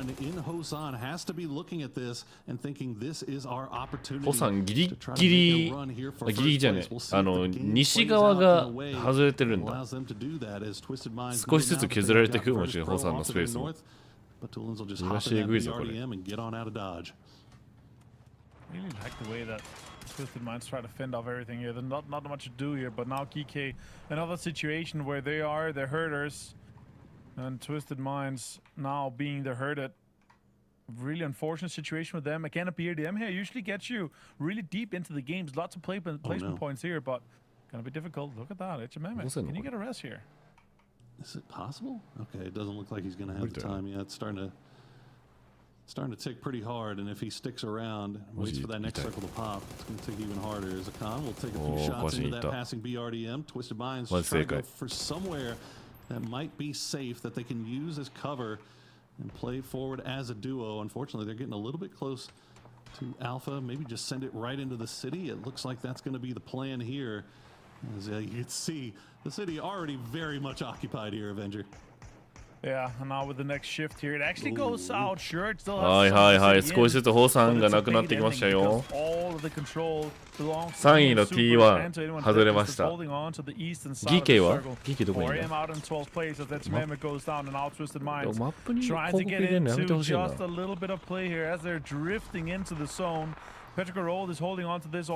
れた。Oh, they got to get out. Perfectix immediately gets taken down by Chewy. And unfortunately for Twisted Minds, they just came into the bad neighborhood. And Batulin's now the last player left alive. He'll throw a grenade in, hopefully. Unfortunately, it's not going to find Chewy. And now he is just going to stay alive via the grace of those two crates for now. MG と PQ 持ってる。To try to take him out. A lot of mortars in play right now. Sail through the air. Virtus Pro trying to take that fight to Supers. It has not been a great day for Supers so far, but maybe if they can win this fight, they can rally here at the end. We'll see. So that is working out a little bit rough for them consistently. GK いい感じじゃない？ This is a decent spot. GK はいい感じだと思う。エクスペンダブルズと T1 はなんなら戦いそう。CT と一緒に。この三つどもえで、その三つどもえに対してアルファがよくやりを入れる。で、南は南で別のチームがやり合うみたいな形かな。か、エクスペンダブルズが嫌がって、3ス組嫌がって、そのままアンチ中央付近の補佐の中。だからもう全然中央ではないけど。あ、VP。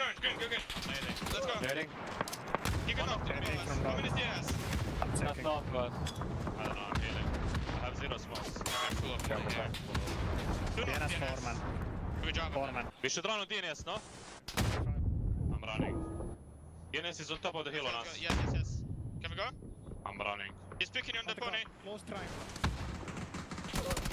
Whoa. That's bad.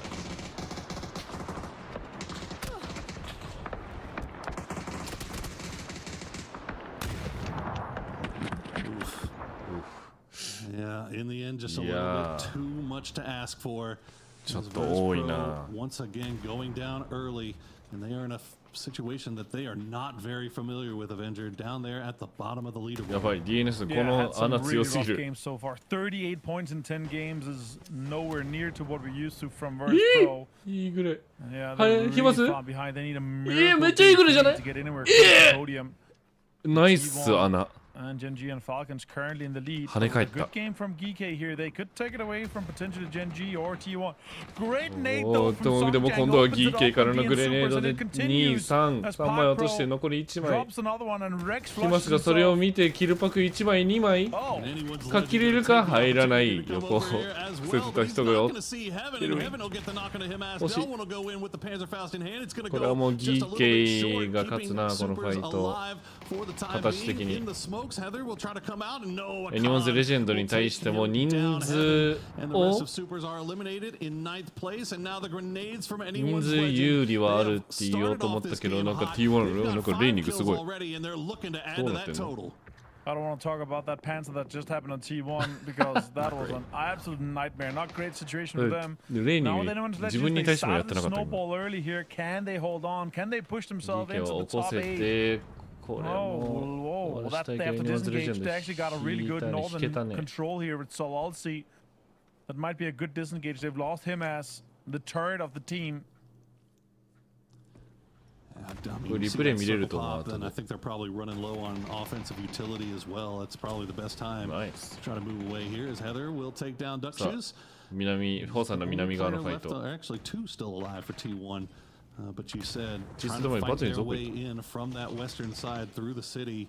They have taken a lot of damage. Petrichor Road down to Ming Ming and 04MB. 補 Square 給 off 物 with 資の E-Arena. 武器もパンツァーには Nice utility being sent in here. The 勝てない Molotov's going to force him away as Petrichor Road just laying down smokes, trying to slow things down enough. The grenades are dropping, but they're うわ not finding the mark. マジか That one will finally. Padampong will グレ take にも down 勝て Ming ませ Ming, ん and と it's all down to 04MB. He's going to use the C4 on the wall. No, he's not going to get the opportunity as E-Arena has arrived. And now 04MB will just wait to see if he can maybe pull off the miracle. I love this. This is such a fun play here, but now うわマジか now Shots よ comes く in. Opons finds him in the smoke. The sound cues were enough for him to find it, and now E-Arena have to get out of this spot here as the next circle is on the other side of the road. Sure, they have a little bit to play, but eventually they're gonna have to get off of it. But to みんな lose 忘 inside れ the てます shack バツイ here ズのこと is barely inside this circle. Has to cross the road as well, and T1 is lurking in the distance. Now an off-angle push from Ty, but Pathampongs and Opons pops out with the P90. Not the gun you want to see as you're pulling around and trying to take them by surprise. Heather's still alive though, and he is in T1 で placements. も So T1, 78ポイン despite ト being down to one, 横のバツリンズ倒しきったら80ポイントの大台に乗るね Opons.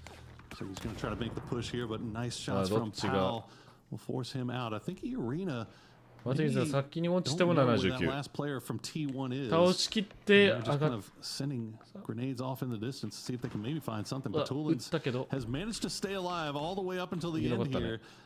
As Petrichor Road has been taken out, so they might have been the only ones that knew he was there. Oh, マジかやば80ポイントきました as T1 will collect their さあ eighth さ point of the match. まあでも80ポイント乗れたらもう今んとこいいんじゃないかと思うけどアルファは0キルまあだろうねっていう位置取り南のファイトかエニワンズレジェンドのとこに行くのかなと思ったんだけどその東側のファイトしてる時にさすがにポジションの有利を明け渡す余裕はなかったっぽい1番落として行き過ぎじゃない手前で止まんじゃないのうわー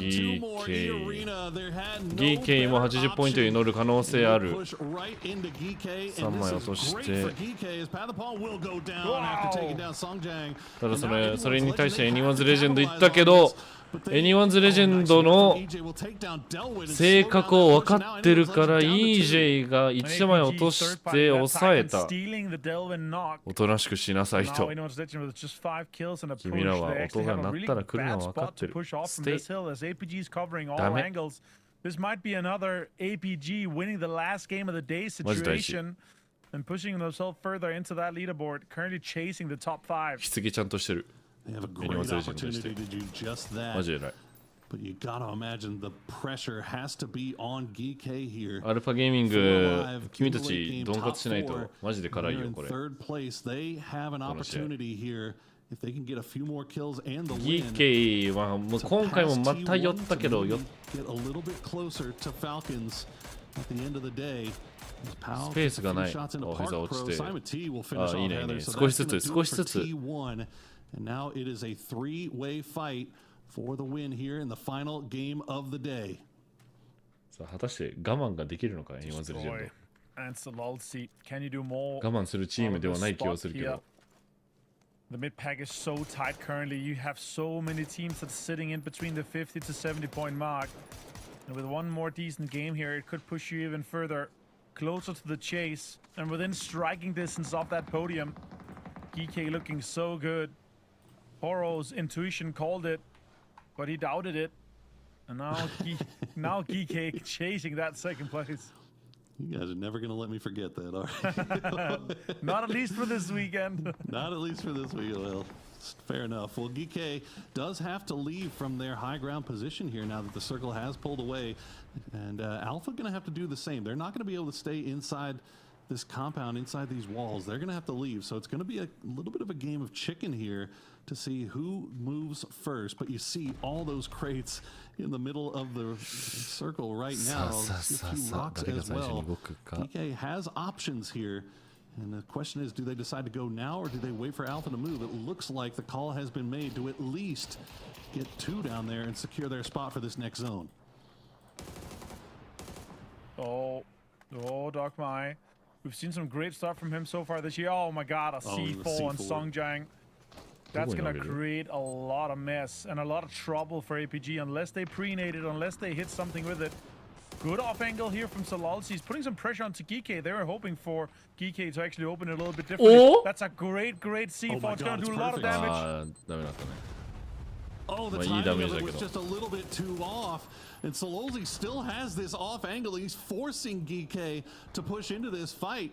Now, Alpha does take damage from that, but they have a wall that they can hide behind to heal up and get back in here as Tycon has spotted out Destroy. Try to go for that flanking angle. Destroy's going to hear that grenade, though, and he will be able to seat swap his way out of most of the damage, but he's going to seat swap his way right back into Tycon's line of sight, and beautiful shots from Tycon will take him down, as now Pao is keeping eyes on EJ. Tycon's just firing on all cylinders here. Destroy might actually have been the off angle, the winning play here for APG. Yeah,いいダメージだけど、P90 in hand, Songjang opens it up on Doc Mai. 偉い。Timing. That is not the gun you want to have coming up against you here in the late game. Akan will do the 1v1. It's not going to go down. Songjang has that P90, and it isマジか、アルファ。アルファ。 A big come up for Geeke in the final game of the day. 2位何回取った And Geeke does it. There are 7 points behind second place in this game, and Falcons and Maiden Thailand and T1 went out. Sure, T1 had a good game, but Geeke pushing up further leaderboards, getting onto that podium. But we have 5 more games to play tomorrow. As we close out the day, we're going to bring in Matrim and Toppies to talk about it. Guys, what a finish. 3試合目までは、今日の3試合目まで。だから8試合目までは、ファルコンズ80ポイント取ってたはず。その後9ポイントしか取れてないってこと。I just want to say this. I'm glad that we mentioned that they only had 2 finishes outside the podium. ちょっと分かんなくなったね。2試合目、2日目めっちゃ大事と言ったけど、まあ1位はキープした。とりあえずファルコンズ。ただ伸ばしきれなかったから差も開かなかったし。いや難しいねこの後。Also not having the best of performances that time around, but Geeke has now put themselves back in the mix, back in the conversation with 5 games to play tomorrow. It is going to be absolutely brutal stuff. And respect to HS, this was so cleanly played on the wall. Like, hitting those peaks over the angle is really, really difficult. So it's going to be one of those things that kind of sucks for the Falcons, but at the same time, you also got to give respect. Good play. Very, very nice plays all around. I got to be honest, having Geeke go out there and put up those numbers, having T1 sort of close that gap as well, it just feels like this is setting the stage for what I was worried a little while ago, Martin, wasn't going to be an exciting day 3. It now is. Yeah, I'm happy that the teams decided collectively, okay, let's stop for a moment here, guys. You cannot get ahead of us. We need to make it exciting for day 3. And oh boy, day 2 has been exciting. And also, what a comeback for the majority of the team in this lower and mid-pack to kind of have a chance. If any of our kind of mid-pack teams have an amazing day 3, they could still win it. Absolutely. It's the utility usage. It was excellent in this game. We see this chase here now. EA going after Geeke, but not getting the memo that you don't go after Geeke. Not today. Not now. Not in this place. Park Pro there using his UAS to stop the vehicle approach and keep it at distance and hold the right angle for that. That's so well played. And then Songjang just unlocks himself here at the right moment. And Geeke has some big ups whenever they can find it. And this is a squad, I don't know, you just feel like you need to root for. Like the history on it, it just pulls me in every single time. I still don't understand what Park Pro's doing, but I respect it. And the amount of chickens they've gotten. Hearts on his cheeks. It's hearts on his cheeks. I thought he was doing a squirrel. Like he was eating a hamburger. That's what it is. I'm calling it the giant hamburger. It's a free-run hamburger. Well done. All right, so that's it. Geeke playing very well. I like their C4 move. I thought they were very clever. They were thinking outside the box over and over again. These guys, I think, have probably had the biggest sort of deserved glow up today, as I was impressed with almost all of the choices that they made, and it wasn't just one game. It was over and over again, Boro. Yeah, they played really, really well, and what can you say, man? You give Songjang a P90 in the late game, and it is pretty much all she wrote. Like, it was just absolutely dominant stuff coming out from them, and credit to Alpha, too. I mean, they put them right up against the wall with it, but again, it's just, this has been the story with Alpha. It's so feast or famine. Like, they are either in finishing in the bottom half of the leaderboard, like one of the first teams out with a couple of kills, or they're just coming in second or third with a boatload of kills as well. So it's just so hard to get a read on that squad. 22 points going the way of GK Esports, T1 at 12. And again, our top teams going into this were Falcons and MiTH, and they only get 2 apiece. MiTH has released second place. That should now be, I believe, T1 overtaking it from them when we get to the big leaderboard, which means that the Falcons are going to have less than 8 points on their pad if we're doing this right, and everyone is now closable who is in that top pack. But that's not it. That's not all that there is. 89, so it's even less than that. Holy cow. Okay, Falcons, 89 points. They had 87 going into the last one, and they have had 2 games where they were unable to put up more than 5 total. GK Esports at 86 is right on the cusp after an incredible day of making sure that they come back. They were at 5th with 37 when today started. Now look at us. Now look at us. T1 at 81, Genji at 74, and then the fall off begins. But Martin, with so many PGS points on the line, do we write off the bottom half of this board, or do they still have a lot to play for? As we salute Songjang to be one of the greatest coming out of Korea. Once again here, GK, yeah. It's, I don't want to write off anyone below, let's say, Gam the Expendables. 20 point, nah, never mind. 30 points, 1 good, yeah, they could do it. APG could do it, I think. Okay. Top 6 currently, I think, is where one of our winners is going to come from tomorrow. I respect that. And so it is going to be a good race, though. The fact that we've got a top 6 as we can roll into tomorrow with the chance of any of them taking the win. We're going to the grassy pastures to start and finish, so it's good old-fashioned style PUBG, the maps that our players know and love, and the lead is tiny, minuscule matchup. I did not expect when we ended game 3 today for us to be in this position after 5. I mean, even Supers with a little bit of a come up today, but you got to give it to Korea right now. They are playing, and they are playing hard. DKT1 Gen G just making mincemeat out of teams around them and not afraid to throw themselves into the thick of some of the hottest firefights. Let's check in with them now. We have Songjang with us here from GK Esports. Congratulations. What a day for GK Esports. Let's talk about today's game. Because you're like in a very competitive position right now. But how does Songjang think about the place right now? 지금 고든 성적에 대해서 어떻게 생각하시나요? 운이 좋았던 것도 있고 또 저희가 잘 풀었던 것도 있어서 만족하고 있지만 이제 또 하루 남았기 때문에 이 집중력을 안 잃으려고 노력할 것 같습니다.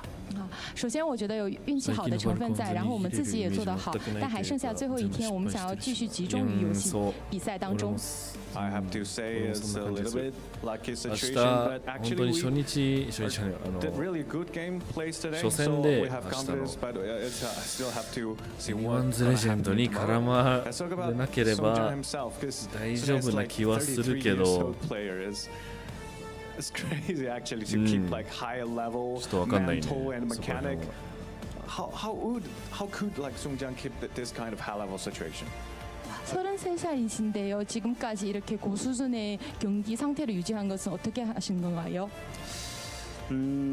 이제 뒤처지지 않으려고 꾸준히 노력한 것도 있고 또 게임이 워낙 머리를 많이 써야 되는 게임이라 좀 계속 잘 해오고 있는 것 같습니다. 我一直在持续的努力，然后游戏本身也需要我更高度的集中在游戏，所以就造就了今天的我。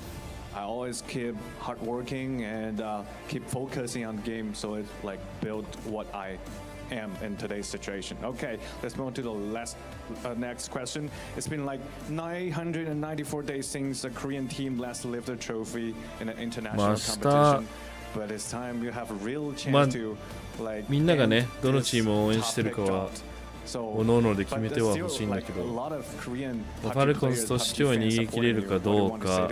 韓国チームがだいぶ近いね。ちょっと T1 も2試合連続やらかしちゃったし、GK はその前回の PGS 대회 シリー 해외 대회를 나온 지 ズ 한 달밖에 안 됐는데 꾸준히 サーキット 좋은 3シリーズ2の 모습을 時の 보여주고 있고 序盤めっちゃ 이번 い 대회 い 말고도 올해 전체를 저희는 보고 序 있기 盤めっちゃ 때문에 いい 많은 ドン 기대해 カツ 주시면 取る 좋을 け 것 ど 같습니다. その勢い 꼭 キ 1등해 ープ 보겠습니다. できてないっていうのが我们参加世界级的竞赛払只有拭されたね1个月，然后呢，我们自己现在シリーズ想看的不仅是这ファイナル场比赛，还有未だいぶ来的1年的比赛。希望粉丝ギー们可以期系の強さ待我们一些。出てき谢謝。た気がする And 安根が出る時もそうだし今回のドンカツもそうポイントが一番物語ってるね He's not satisfied with like right now situation, looking for futures competition. So he hope like every Korean fans can support with them, can stand with them.